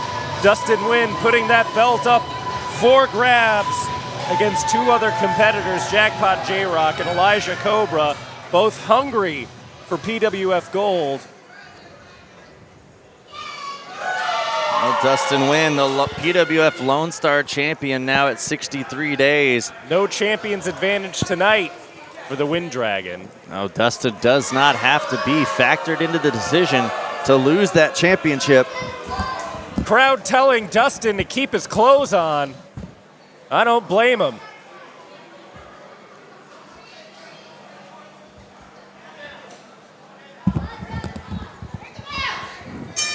We are underway, folks, here.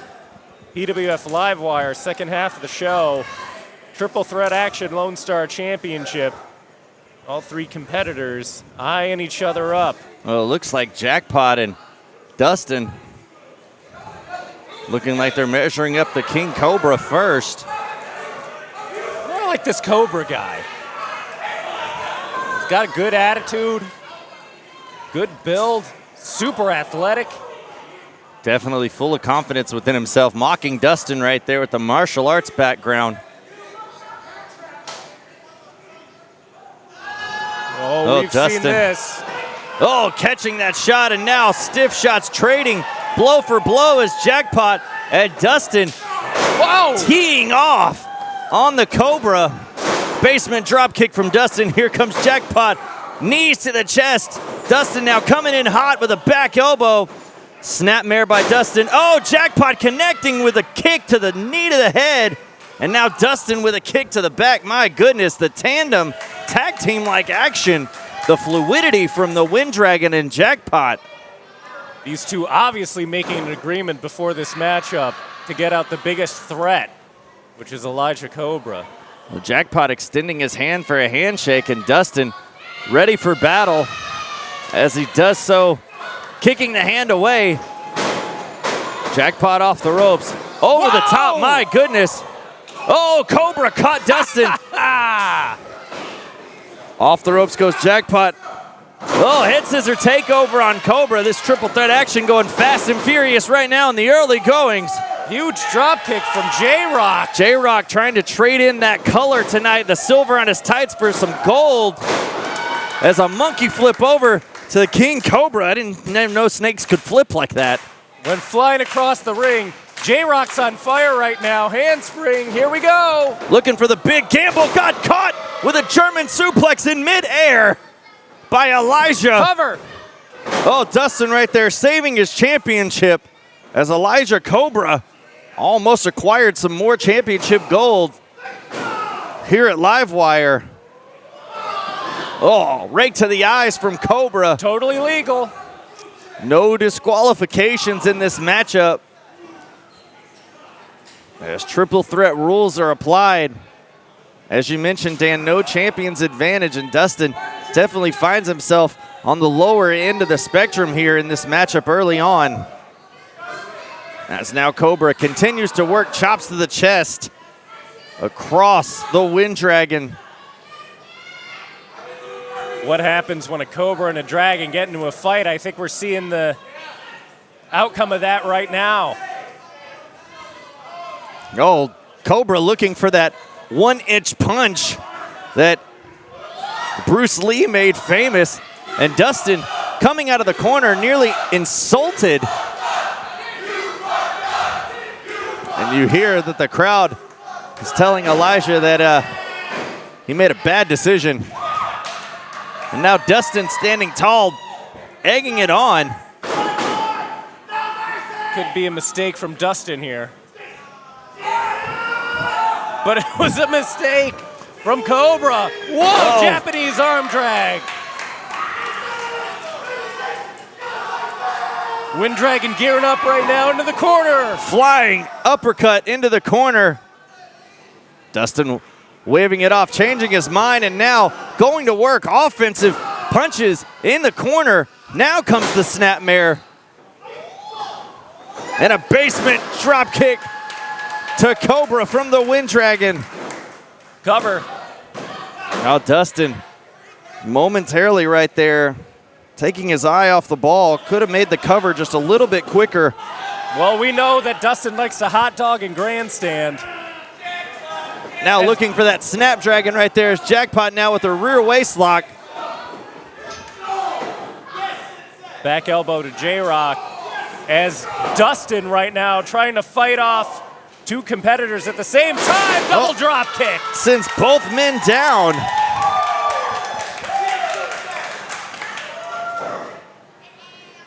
Dustin NGUYEN making his opponents no worse for wear right now as he goes back to the hair of Elijah Cobra. Has Cobra locked up, looking for that Dragon Sleeper. And Cobra wisely going to the ropes. Smart move. Throat across. The top rope across the throat of Dustin. Now springboard off the middle rope. Drop kick sends Dustin down. Cover. Could we have a new Lone Star champion? No, only a 1 count right now. As the Wind Dragon still has a lot of fight left in him. Oh, Jackpot. Definitely felt the chips on the chest right there. As now Cobra trying to go back to work on Dustin. Dustin trying to create some space. Building momentum. Cobra cut that off real quick. Big suplex center of the ring. Beautiful work by Cobra. Cobra doing a great job right now, keeping both of these men down as Jackpot trying to escape the corner, create some distance between him and Cobra. Big forearms right now. A rake of the eyes right there as Cobra was able to break up that momentum. Now has Jackpot up, slamming him down. Big back suplex from Cobra. As he's taken it to both of his opponents, the champion right now absolutely getting choked out from Cobra's boot in the corner. Elijah Cobra, the 4-year pro, only 26 years of age, out of the Black and Brave Academy, ladies and gentlemen. That is the wrestling school that Seth Rollins started. That is somewhere that this man trained with and is able to get in the ring, possibly even roll around with a time or two with a former WWE champion. Here comes Cobra. Big line in the corner. Dustin looks out. Dustin a little out of wind, so to say. Yeah, yes. You got that right, Trent. As I'm sure he's seeing right now, that PWF Lone Star Championship begin to fade away into the wind. Puns that would make Becky Lynch proud. Back elbow from Dustin. Trying to fight back right now. We got a roll up. Sunset Cover. roll up there by Dustin. Only a 2 count there. Now the Wind Dragon off the ropes once more. Got caught by Cobra. And there you see the strength of Elijah Cobra. Oh, swinging around. The slam. 2 count broken up by Jackpot. As this match continues on.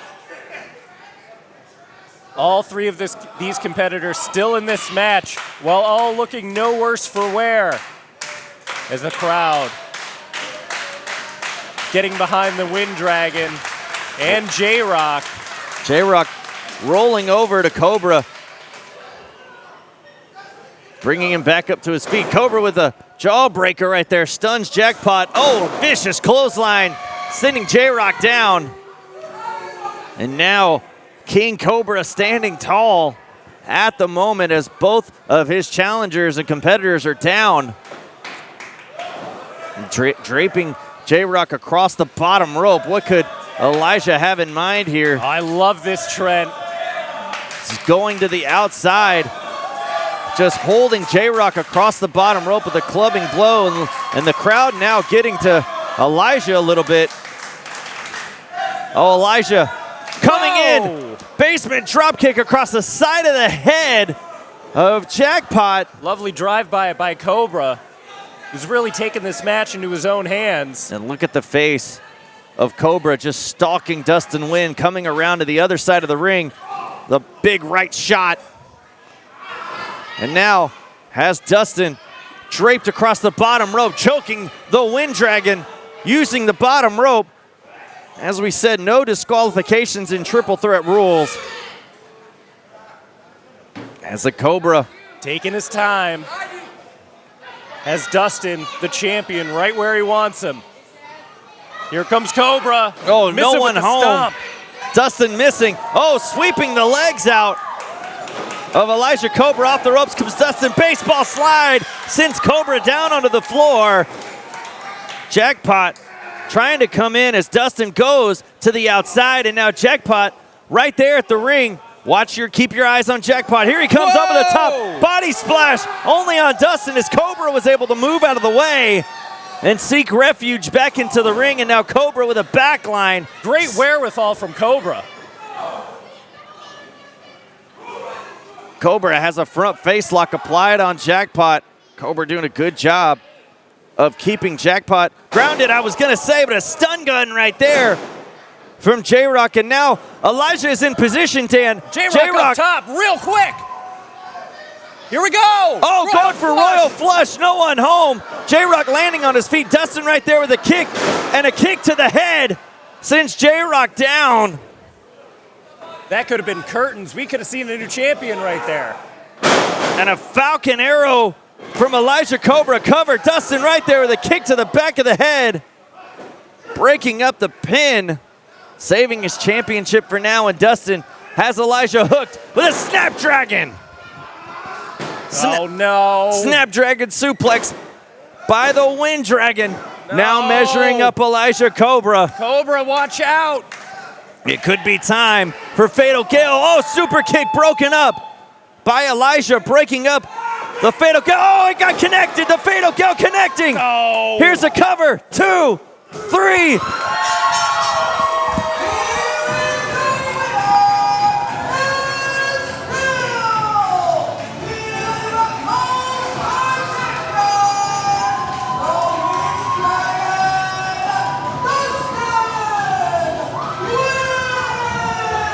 Dustin Nguyen able to squeak out another victory to retain that Lone Star Championship. You know, for Dan, I'll agree with you. Squeak out is it. Dustin just narrowly many times throughout this matchup, we could have had a new Lone Star champion.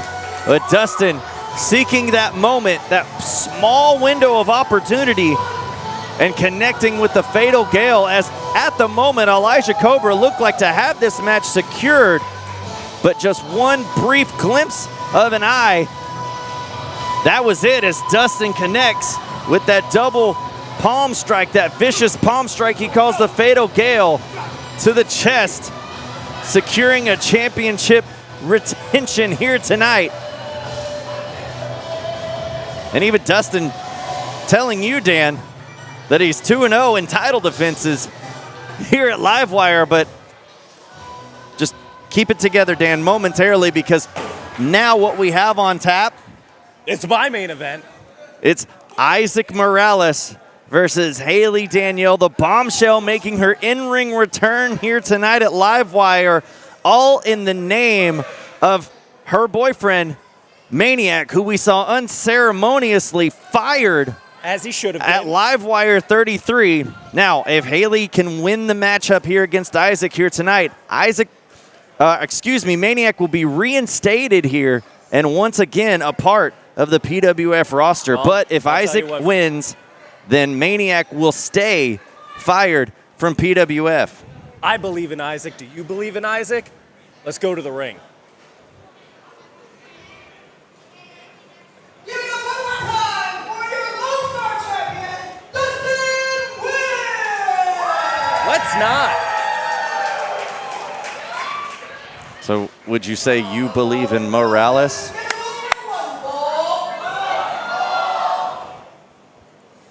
Not going to acknowledge that, Gilbo. Shucky ducky. Don't start with me, Gilbo. Yeah!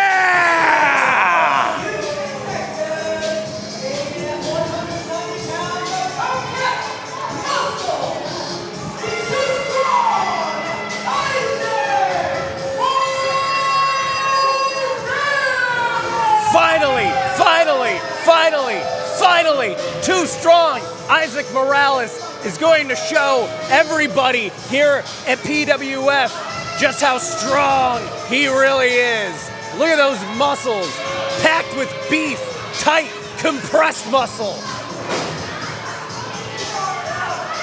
Here we go. Yeah! It's your favorite part. Should be your it should be everybody's favorite part. Isaac Morales making a name for himself all over the Texas scene now. Finally here at PWF showing his true self. It's real easy to tear a shirt when you cut the sleeves and the neck off of it. What do the sleeves got to do with anything?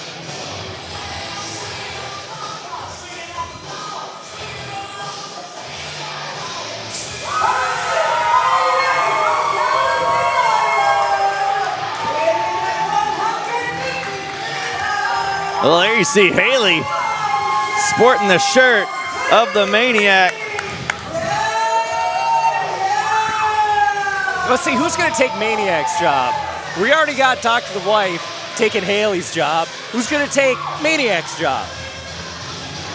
I don't know. I don't see Maximus Stone on that case anywhere.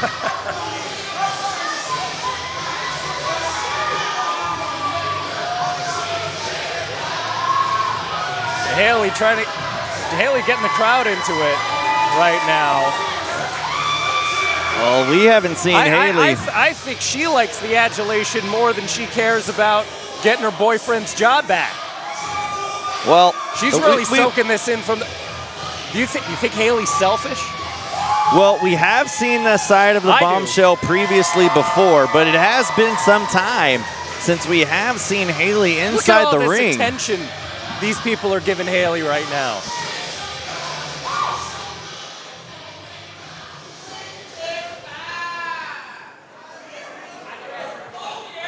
Well, as Isaac joined us on our pre-show earlier, Dan, Isaac very much underestimating what the bombshell could possibly be in this matchup. Hey, Isaac is giving Haley an opportunity right now to lay down.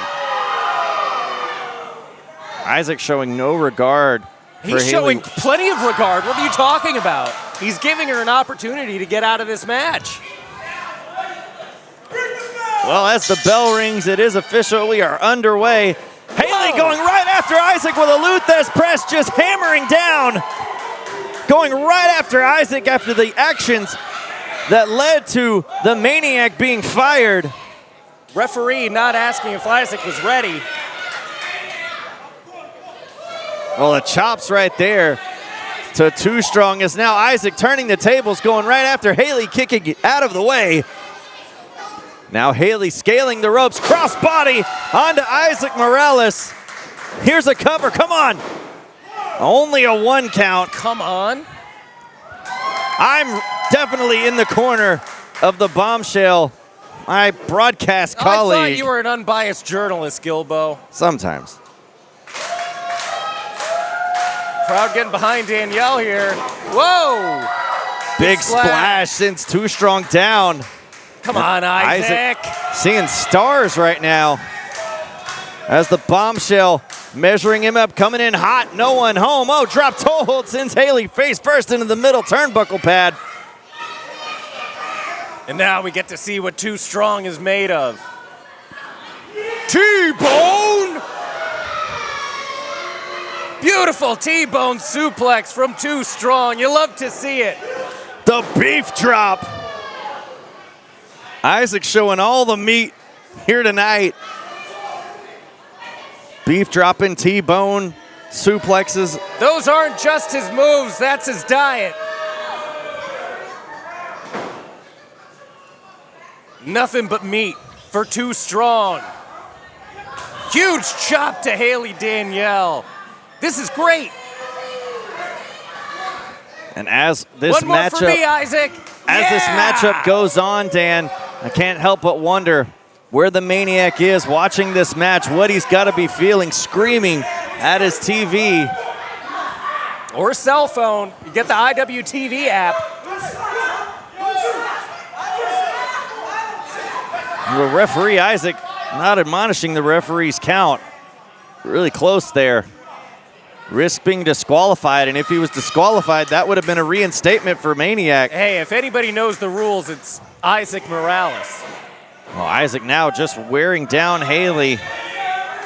Cranking the neck of Haley Danielle. Oh, look at the tilt on the chin and neck area of Haley Danielle as this crowd really trying to get behind the bombshell.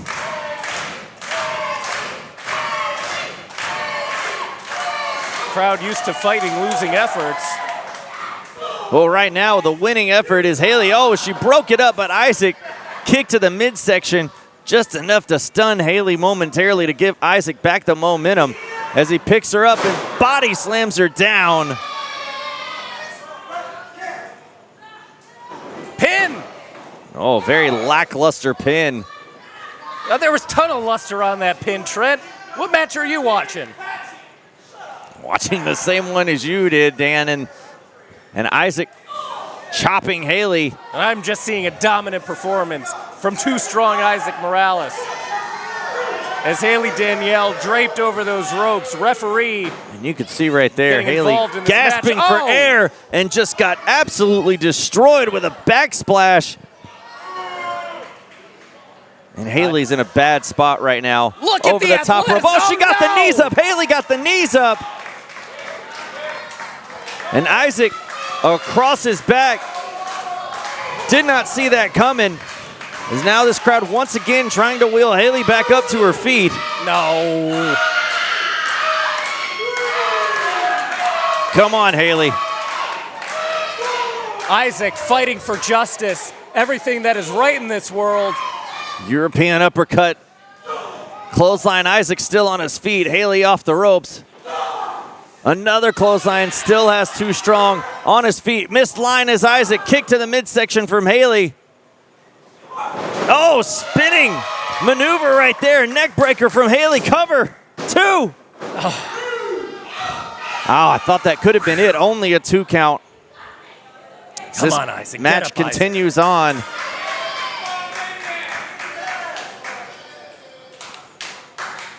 No, Isaac breaking it up. Oh, has Haley up. No, the Alabama slam. Center of the ring, my goodness. See Haley's head and neck. Only a 1 count. Haley kicked out at 1 off an Alabama slam. And Isaac getting at the official, as Isaac, we know very well, has no love lost for any referees inside the ropes. You want to talk about no love loss for referees? How about oh, he's standing on her hair, pulling her up. Oh my gosh, what lengths will Isaac not go to try and embarrass Haley in this matchup? Just standing on top of her hair. He should go to all the lengths. Now pushing the referee, and the referee pushing back. Haley with a roll-up. Here's the cover. 1, 2. Oh, only a 2 count. My goodness, I thought Haley could have won this match with that roll-up right there. Isaac has to fight Haley and the ref in this match. Well, Isaac put his hands on the referee. The referee touched him first. No, where are you seeing? Oh, Isaac moving out of the way right there, and a donkey kick to the back. A low blow. The referee didn't see it. Haley now off the ropes with a spear. A spear. Maniac showed a spear to her. Cover. Oh, my goodness. Haley using the spear that the Maniac uses, and this match should have been over, but Haley stunned, absolutely in shock, just as we are, that this match continues on. Oh my goodness. Morales fighting this handicap match valiantly as Haley Danielle gets to her feet. Oh, Haley feeling the momentum. There's the primal yell from the bombshell as she goes back to work on Isaac. Precarious position. Oh, Haley, could she be looking for a sharpshooter? Wrapping the legs around. Way. Isaac begging off here, trying to turn him over. Oh, Isaac able to kick Haley off right there, saving himself from a very bad leg submission. Those powerful quadricep muscles coming into play for Too Strong, who has Haley up. Oh, my. Strong boy slam. It's over. Good night. So Cover. long. See you next 2. time. Oh, he picked her up. What is he doing? Oh, no. He wants to dish out more punishment. I love it.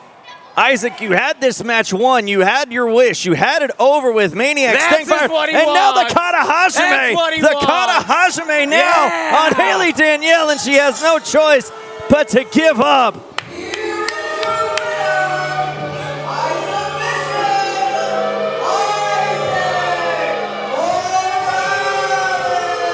Good grief. Awesome, awesome, awesome work. more insult to injury as Isaac Morales, who had the match won after the Strong Boy Slam, picking Haley up just to get the Kata Hajime on her and make her tap out. Isaac gets to choose how he wins this matchup. Well, it's about proving a point, Gilbo. In that moment, he definitely did. As the match was over. And now going back to the Kata Hajime again. My goodness, somebody get him off her. The match is over. And Isaac's still going at it. Like I said, Trent, it's about proving a point. Isaac, you had the match. The match is over. Oh, wait a second. It's AWOL. What? AWOL coming out to make the save for Haley Danielle. Oh my goodness, AWOL. Remember, Dan, back at Anarchy, AWOL being eliminated courtesy of Isaac Morales' actions. And AWOL. Women, why don't you get your ass and leave it out slap you like a little bitch? Well, it was a wrestling match, AWOL. What do you expect? Press the power button, turn it off, dumb shit.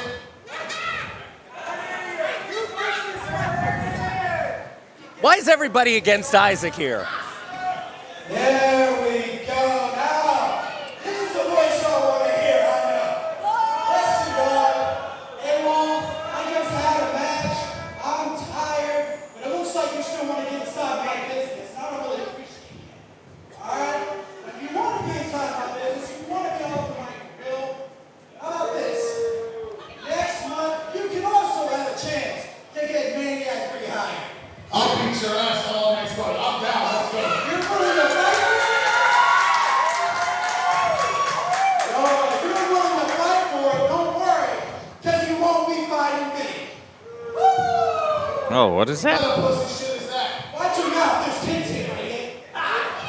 Listen, if you want to fight so bad, you want to fight for Maniac, how about next month you fight for his job in a 3-man gauntlet match?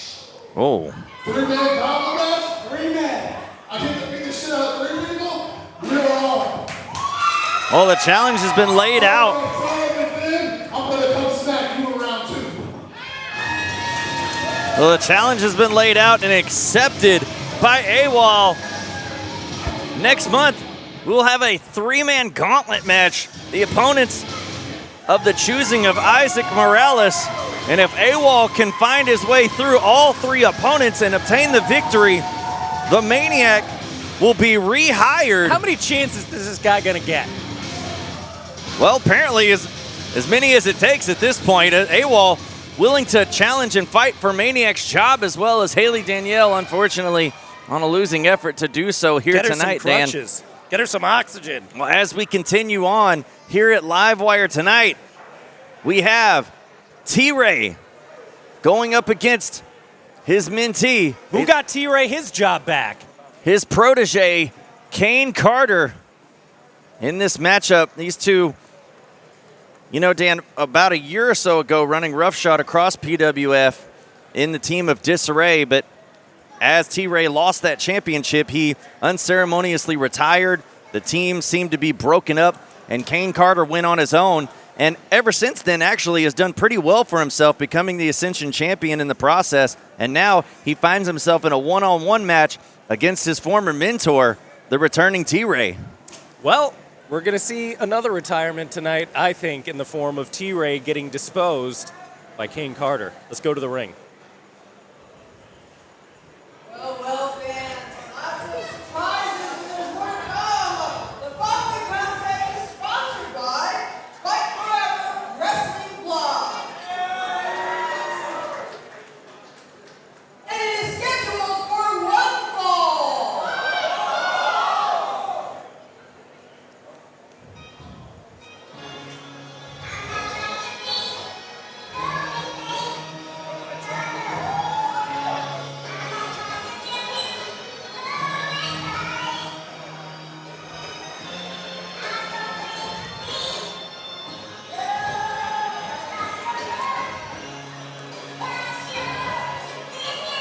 T-Ray making his Very surprising return to PWF back at Anarchy. I mean, we saw T-Ray retire. We thought T-Ray was done, rode off into the sunset. And then we knew there was a mystery opponent at Anarchy, but who could have thought that it would have been this man right here? And then just last month at Livewire, T-Ray in a one-on-one matchup in a losing effort against Corey Constantine. And how can we forget, Dan? Just don't come close to us this time. As I just mentioned, we lost power the last time a T-Ray match took place. Apparently there's a big target on this table, Dan, that just, we're the only ones that don't see it, I guess. Must be you, Gilbo. Must be the bald head, I guess. Must be, that's a big target. Shining clear across the arena, thanks. Big brained.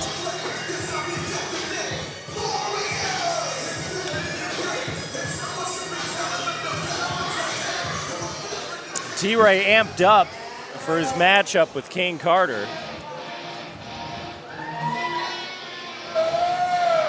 Kane Carter making no friends here at PWF these last few months. But when you're the Ascension champion, you don't need friends.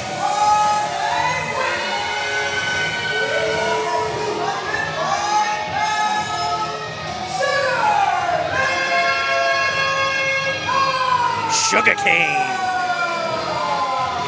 You love to see it, Trent. No, I don't. Yeah, you do. And neither does Jacob King. Shout out to Jacob.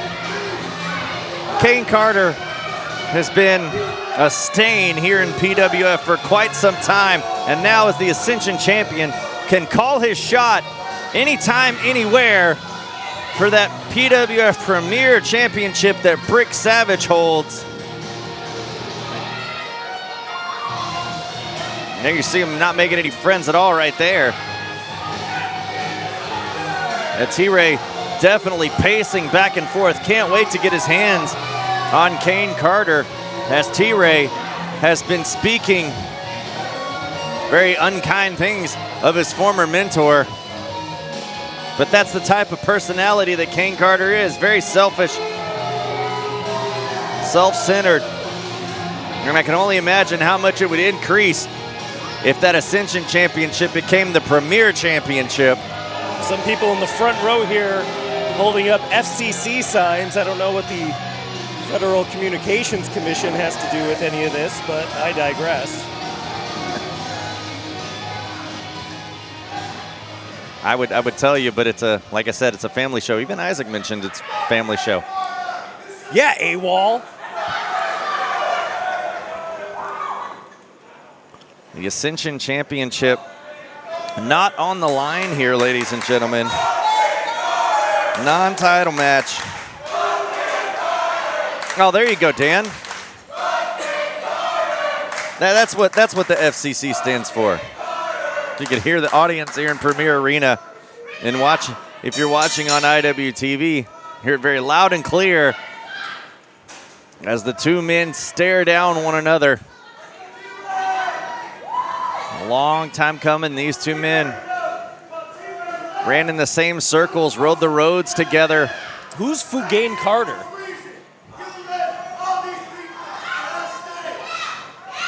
He's right.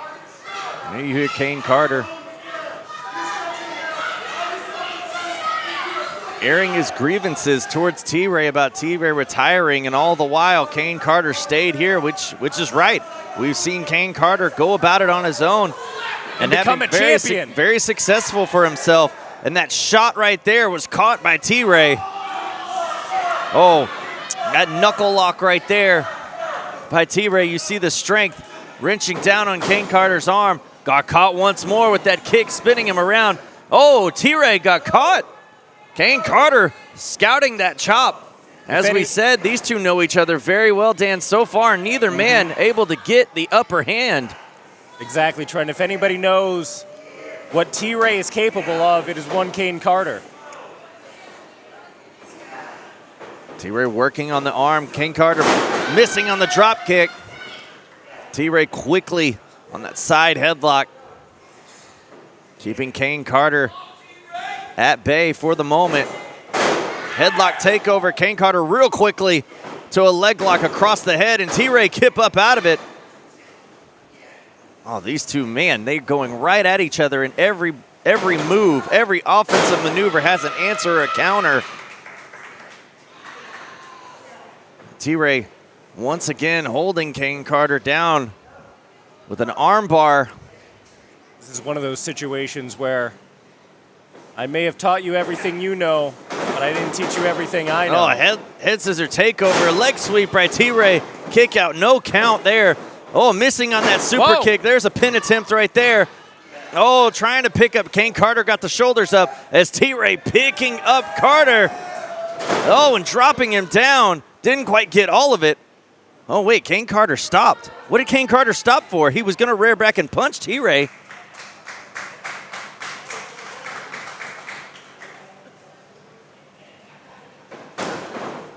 Oh, and now Kane Carter obliging T-Ray, saying, go ahead and give it to me. And he's doing so.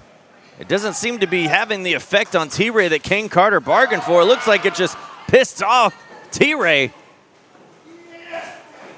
Oh, and now poking the eye that was cut open moments ago.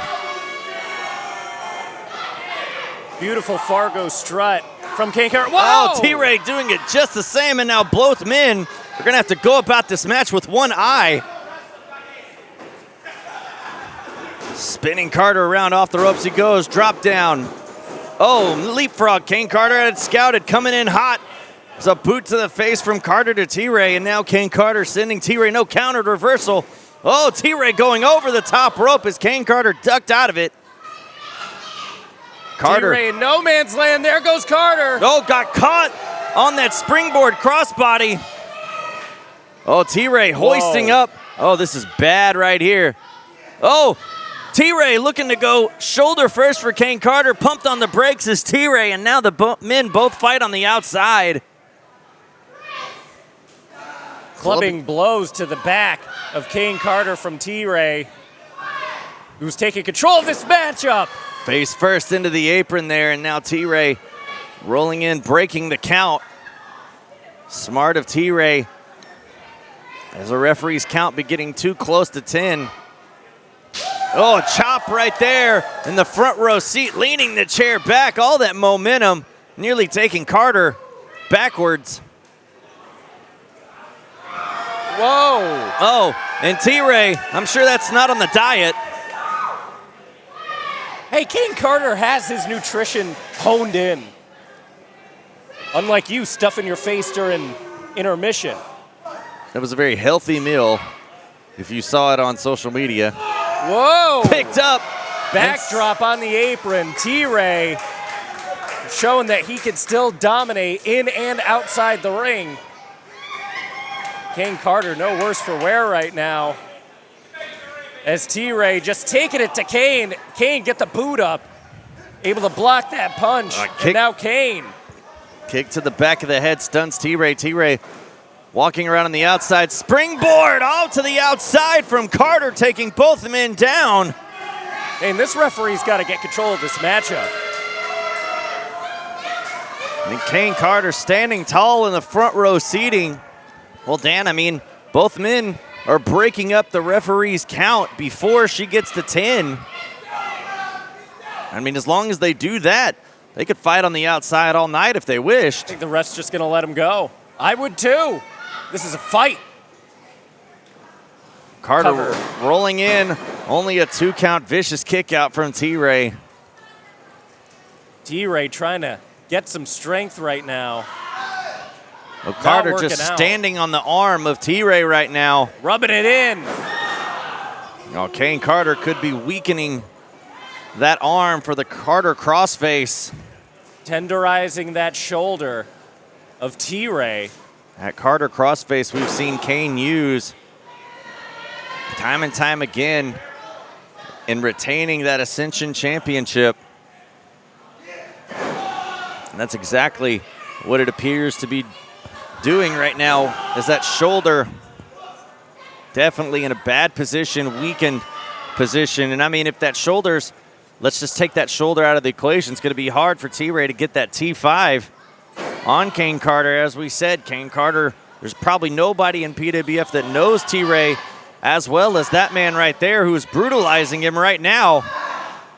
You see T-Ray with the pain on his face as he's wrapped up in the ropes, and Carter just taking the boots to the back and the rear shoulder.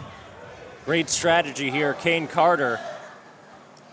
Taking it to T-Ray, going after both shoulders now. Those vicious kicks to the back and to the top of the shoulder. And another one from Kane Carter, who's just completely dominating T-Ray right now. Kick and a miss. Oh, T-Ray with a full Nelson. Whoa. Oh, switching.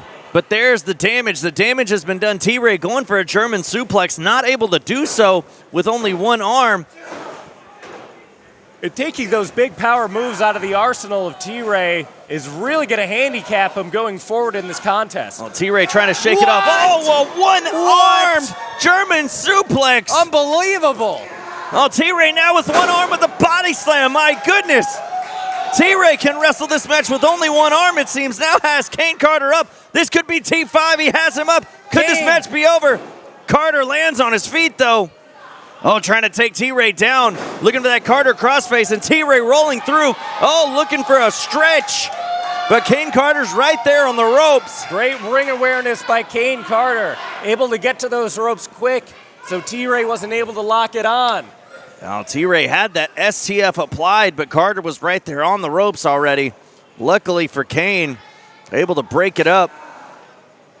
And right now, able to break up some of that momentum he desperately needed to in that moment, as T-Ray was just taking the fight one-handed to the Ascension champion. You know, a lot of people in this audience don't like Kane Carter, but who could really take it to T-Ray like Kane has been doing in this match? Oh, and now a torture rack. Racking Kane Carter. Kane Carter could give up right here. This match could be over. Oh, T-Ray draping Kane Carter across the top. Oh, it looked like Kane Carter got the eye rake. We didn't quite see it on our camera, but looks like Kane Carter able to get the eyes of T-Ray as T-Ray holding his face. Ever the opportunist, Kane Carter able to catch a breather on the outside right now. Well, that was the moment. T-Ray is reeling, talking with the referee. Kane,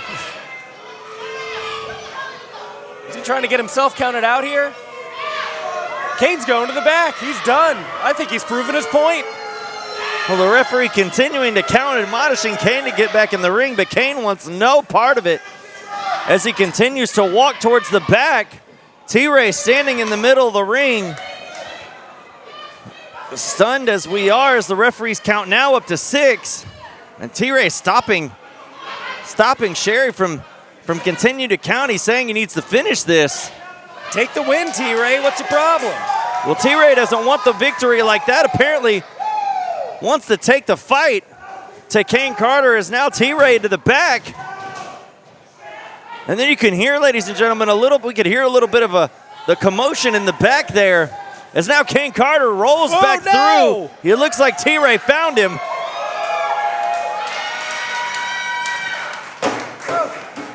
Obviously. Help me! I don't come near here. Coming to the desk We don't need this again.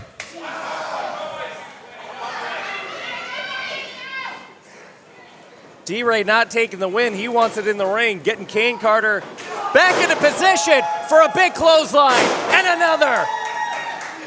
T-Ray has him up. Oh, Carter rolling through.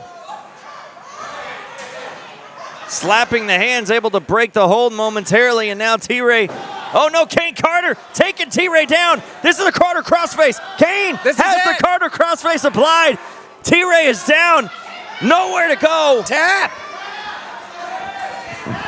Kane Carter has T-Ray down. This match could be over. T-Ray crawling, doing whatever he can.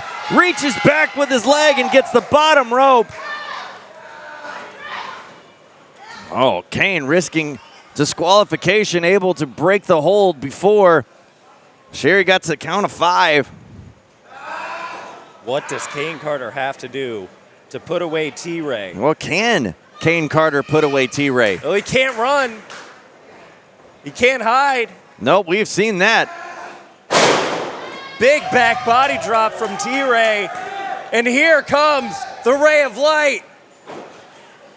Oh, rolling Roll through. Shoulders down.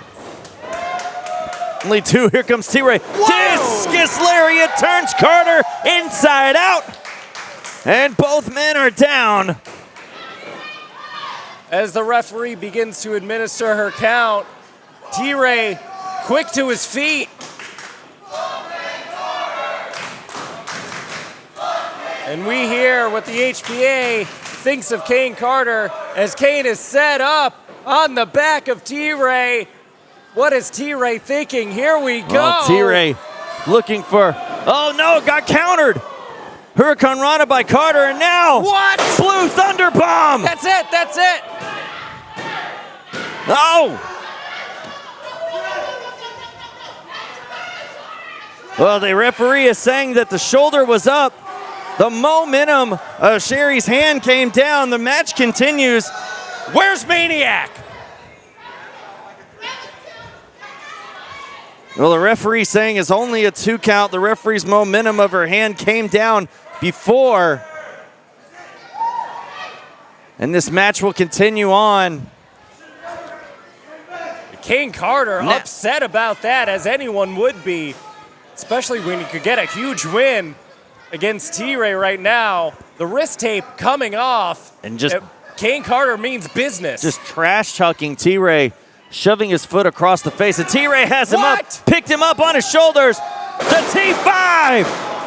The T5, a huge T5 from T-Ray, connecting. But that took a lot out of T-Ray.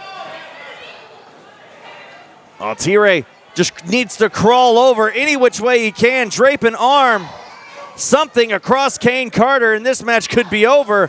And there you see the ring awareness of Kane Carter just rolling out of the ring. And that just shows the ring IQ of the Ascension champion. That was the best thing Kane Carter did all night.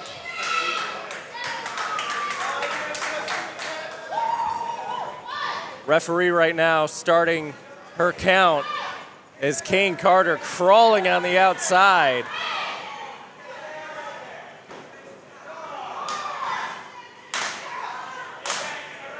Kane might be trying to ditch again. He's shaking his head no. He's done it once before. He might try it again, but we know that that is proof. Well, now he's coming over getting his championship as well. And his shirt. And his god-awful Texas Rangers necklace.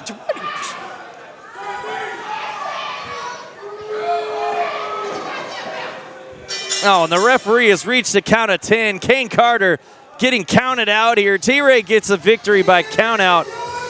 Carter wanted no part of T-Ray. Well, Kane Carter had the win. Kane Carter doesn't have to deal with this nonsense. I'd do the same thing. Well, it was a non-title matchup, so I guess in Kane Carter's mind, there wasn't anything to lose. As you see the cameras following Carter outside. Carter heading out of Dodge. Oh, Carter just sped off. Get out of here. And T-Ray beside himself on the outside of Premier Arena. T-Ray getting the victory here by count out, but that's not the way T-Ray wanted to get it here.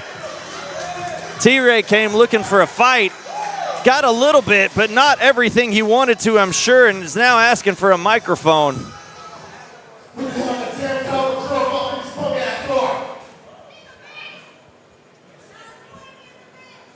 Jerry, is this what we're doing now? This is what I came out of retirement for? No, that's your Ascension champion right there, right? That's the future, right?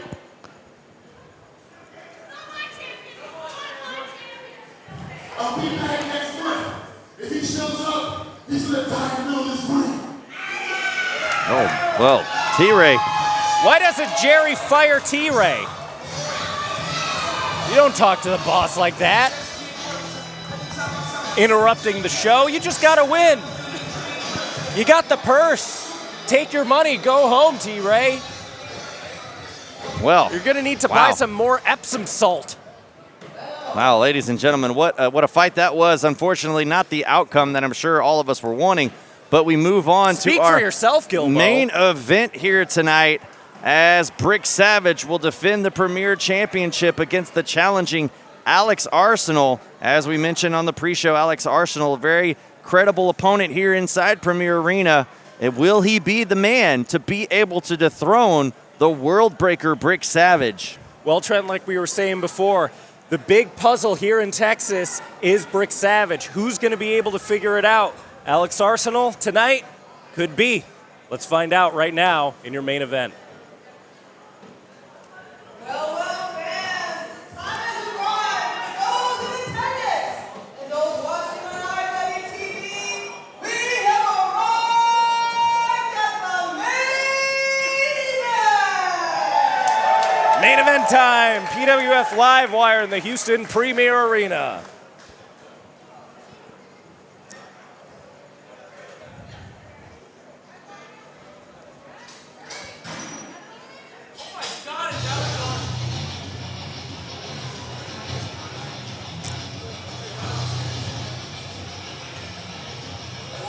Alex Arsenal, a game opponent for Brick Savage, could be walking out of here with the gold.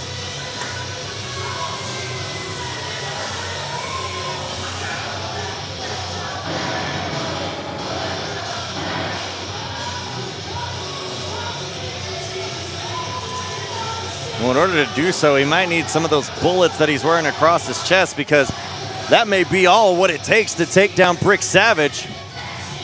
I think Brick is bulletproof. You're going to need a lot more than that. I don't know what's going to be able to take down Brick Savage. But Alex Arsenal coming in here with that. You got good hair. Trent has no hair. Yeah, I have no hair. Yes, big surprise. I didn't say it was supposed to be a surprise.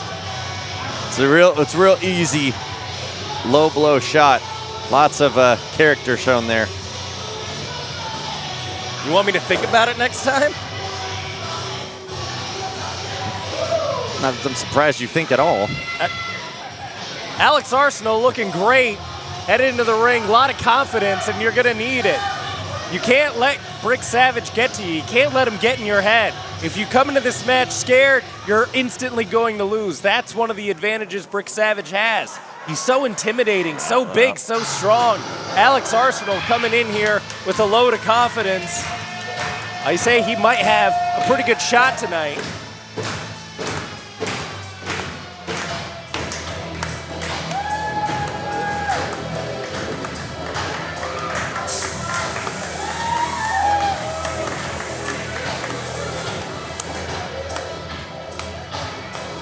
And there he is.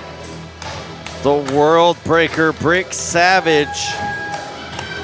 347 pounds of pure brutality. Brick Savage, the PWF champion, all the way since March the 2nd, dethroning JJ Blake, whom we haven't seen since then here in PWF. As the fans chant along the man's name. Whenever Brick Savage enters a room, it's all eyes on Brick. And can you blame him? No, I mean, look at the size and stature of the PWF champion. I mean, no pun intended yet. Arsenal, quite the tall task ahead of him as we have Brick Savage with the microphone. Oh, my. Month after month, whooping everybody's ass, and this is the best you can beat Alex Arsenal. I beat Remedy, I beat Dimitri, Stustash, Corey Constantine. Hell, I beat JJ Blake, and we ain't seen him back here since. Hey, I said that. See, I got two right. Brick feed you that line? I'm getting sick and tired. Kind of gave it to him. of coming to Houston. It's not worth my time. And a matter of fact, I'm going to take next month off. You won't see me here. I'm going to go lounge out at my place in Austin, and I don't feel like coming back to Houston. All you people do not deserve Rick Savage. You don't deserve him. He's got that right. Shut your goddamn mouth! Every time I come here, people like you, Alex Arsenal, that don't give me a good enough chance, and I lay him down, drop him on the goddamn head, and then I leave. That's all I do, is beat the shit out of him. And every time I do that,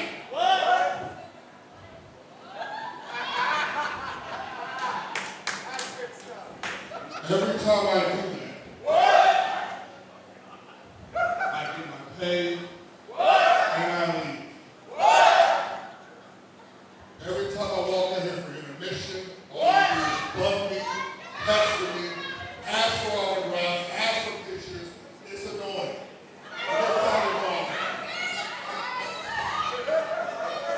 What am I doing? Why am I doing this? You don't deserve me. Especially Jerry. I know you've been wasting my goddamn time. Every time I get to the date, I show up. Oh, take me here. Oh, take me here. Oh, injury. Oh, this. Oh, that. Always the same shit. Always the same shit. Jerry, I'll fucking drop you right now. Sit your ass back down. You might want to listen to him, Jerry.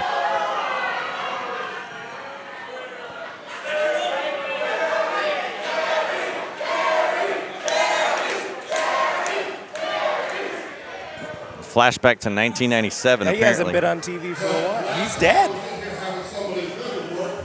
It was AWOL. I beat the shit out of AWOL. Now he's a good guy.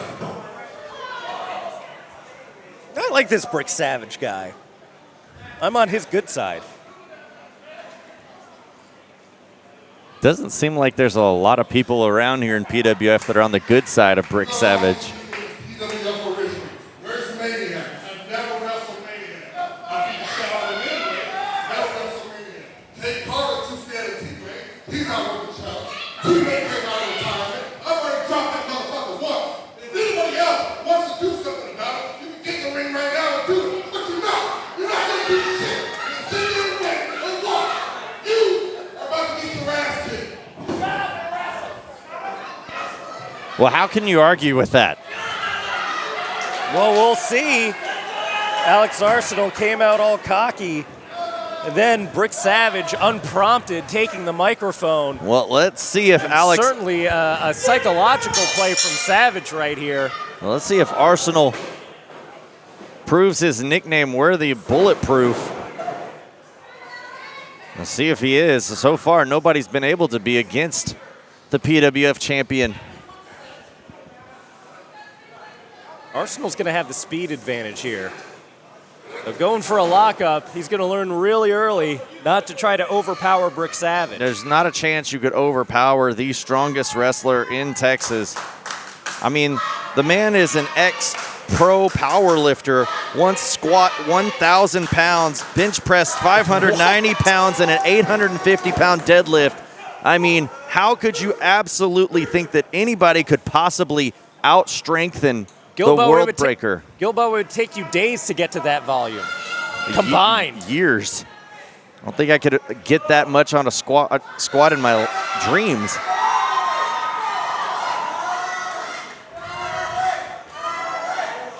Guess I got to eat more at intermission.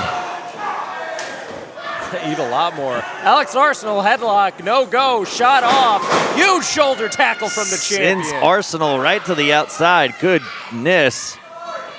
Alex. And now leaning over on a fan here. Alex, you got to come up with a game plan. You got to use your speed. Oh, getting some coconut water. Oh, maybe not. Bad protein. You ever had bad Has that protein good shake? potassium in it. Alex Arsenal has no idea what to do, and like we were saying, trying to solve that puzzle of Brick Savage. I mean, obviously, you can't outpower Brick Savage, but maybe Arsenal will be able to outthink. And hey, Arsenal's no schlub. No. A very strong man himself. I mean, I've seen him do some very powerful things. Oh, in the there you ring. see the agility and an eye poke right there. That might be enough right there, at least momentarily, to get the advantage. The side headlock applied by the challenger.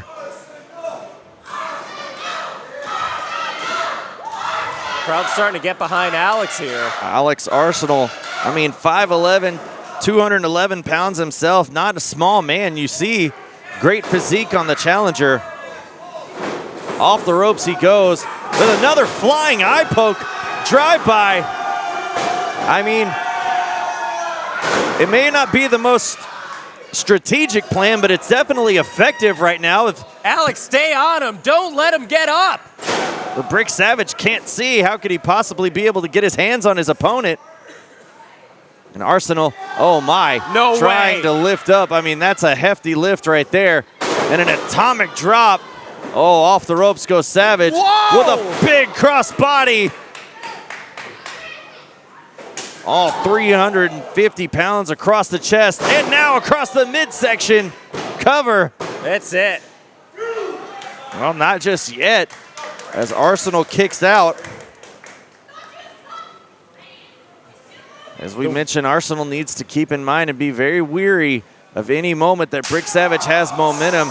There's a lot of finishing maneuvers.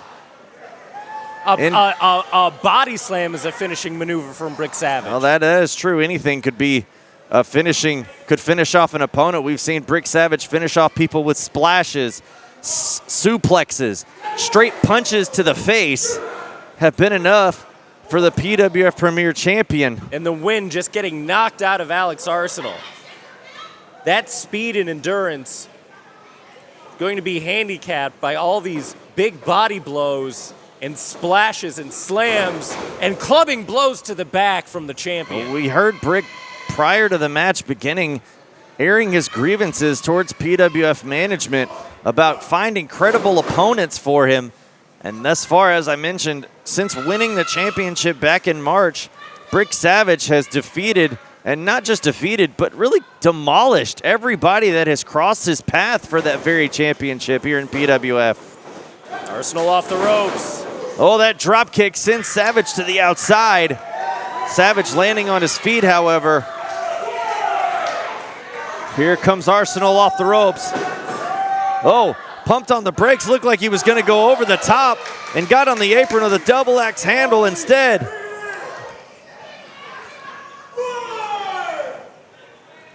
Arsenal not having much friends here in the Premier Arena as well. But after the harsh words from the champion, some fans have changed their mind and turned to cheer for the challenger. Oh, now Arsenal trying to pick up Brick Savage. I mean, a body slam on the outside would be nearly out of the question. Oh, no. Oh, Savage, we've no. seen this before. Savage has Arsenal up. Arsenal grabbing onto the ropes for safety and now just beating the face of Brick Savage. And a crossbody got caught. And now across the ring post is the lower back of Alex Arsenal. As the brutality continues from the champion, Alex Arsenal taking that post straight to the back. I mean, I know that Brick Savage hasn't had maybe quite the competition that he's wanted here in PWF, but he's had the championship. The fans here in PWF have cheered for Brick Savage. He's had time to feed. Now even some harsh words to some fans in the front row. Well, what's gotten into Brick Savage? I don't know, but I would hate to be the one crossing paths with the World Breaker, as right now Alex Arsenal on the wrong side of the stick, so to say, here.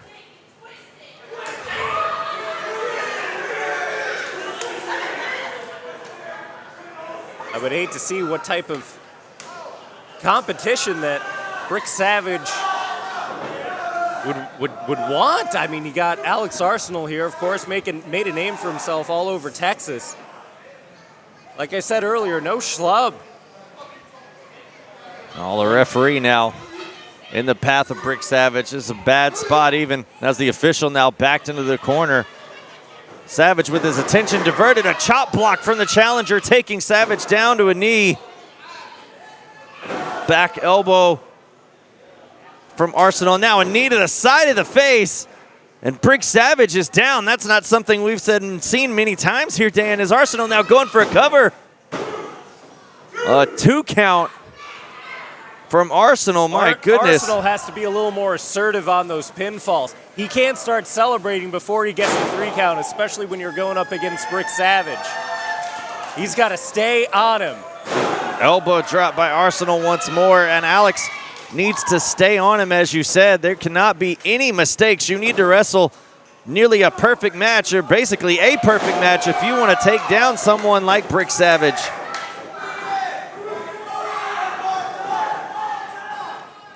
Savage still down. Alex, I don't even know if Alex believed that he'd be in this position right here. Seems like he's even kind of confused about what to do next as he scales the ropes here. Arsenal going up to the most dangerous rope. The middle rope. Oh, got caught in a bear hug. A bear hug by someone the size of a grizzly nonetheless, and now just shaking Arsenal, squeezing the life out of him. This could be it right here. Referee checking in. Oh my, look at the brutality. Just absolutely swinging him like a rag doll, squeezing the referee checking in on Arsenal. Like you said, Dan, this match could be over at any moment at this time. The Savage ending his matchups really with anything. Arsenal getting behind Arsenal. Still in it. This crowd trying to get behind it. Ringing the bell of Savage right there, releasing the hold. Got to stay on him, Alex. Oh, this is a good move right here. Arsenal could do it right here. A sleeper hold applied. That could be what it takes to take down Brick. Cutting off the flow of blood to that carotid artery. Brick quickly sending Arsenal into the corner, breaking up that hold, and Arsenal going right back to it. Arsenal with the sleeper hold applied. This could be it right here. Sound strategy. And now down to a knee. Brick Savage seems to be fading here. This could be it. We could have a new PWF champion. And Alex Arsenal still holding on. Brick Savage trying to find a way up and able to stand back up on his feet and flip Arsenal around, my goodness. And that is the power of the PWF Premier Champion. And now the champion going after the challenger who seems to be ripe for the picking. And now a Cobra clutch applied by Brick Savage. Jawbreaker. Breaking it up. Arsenal with a little bit of momentum. Clothesline taken down by the champion. Brick Savage back in control. Sauntering across the ring, looking at his prey. Alex Arsenal on Dream Street, not knowing where he is. This is exactly where Brick Savage wants him. The referee might want to think about stopping this match for the betterment of Alex Arsenal. I know that's not what he wants, but, you know, at some point you have to think about your career, and now Brick lined up. Oh, Arsenal picking No Savage. way! Oh, trying, got oh so close. Oh, back body drop.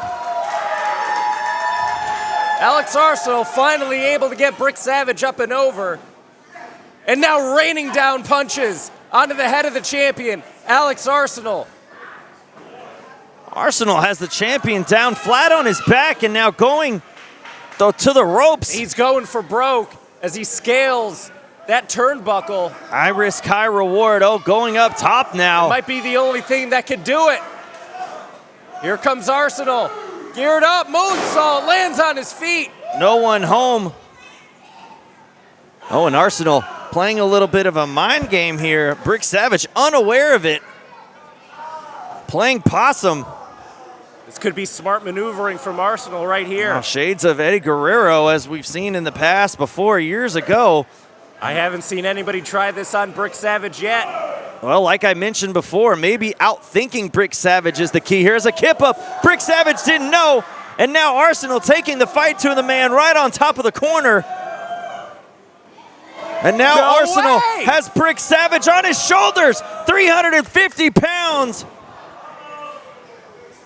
But just not enough to do anything with it, and now the Cobra Clutch applied. Alex Arsenal Center of going the to that ring. well one too many times. The Cobra Clutch applied by the champion, Alex spell. Arsenal, center of the ring. The referee's arm checking Arsenal here. That's it, 2. Now 1 more. That's it. Oh, just barely, narrowly. Coming back up is Arsenal as this crowd getting into it with Alex Arsenal now back up on his feet. Oh, my sit God. down on it. And now just pounding blows, absolutely brutalizing the challenger. And this match, the referee's calling for the bell. The referee stopping this match. Still, PWF Premier Champion, Pure brutality.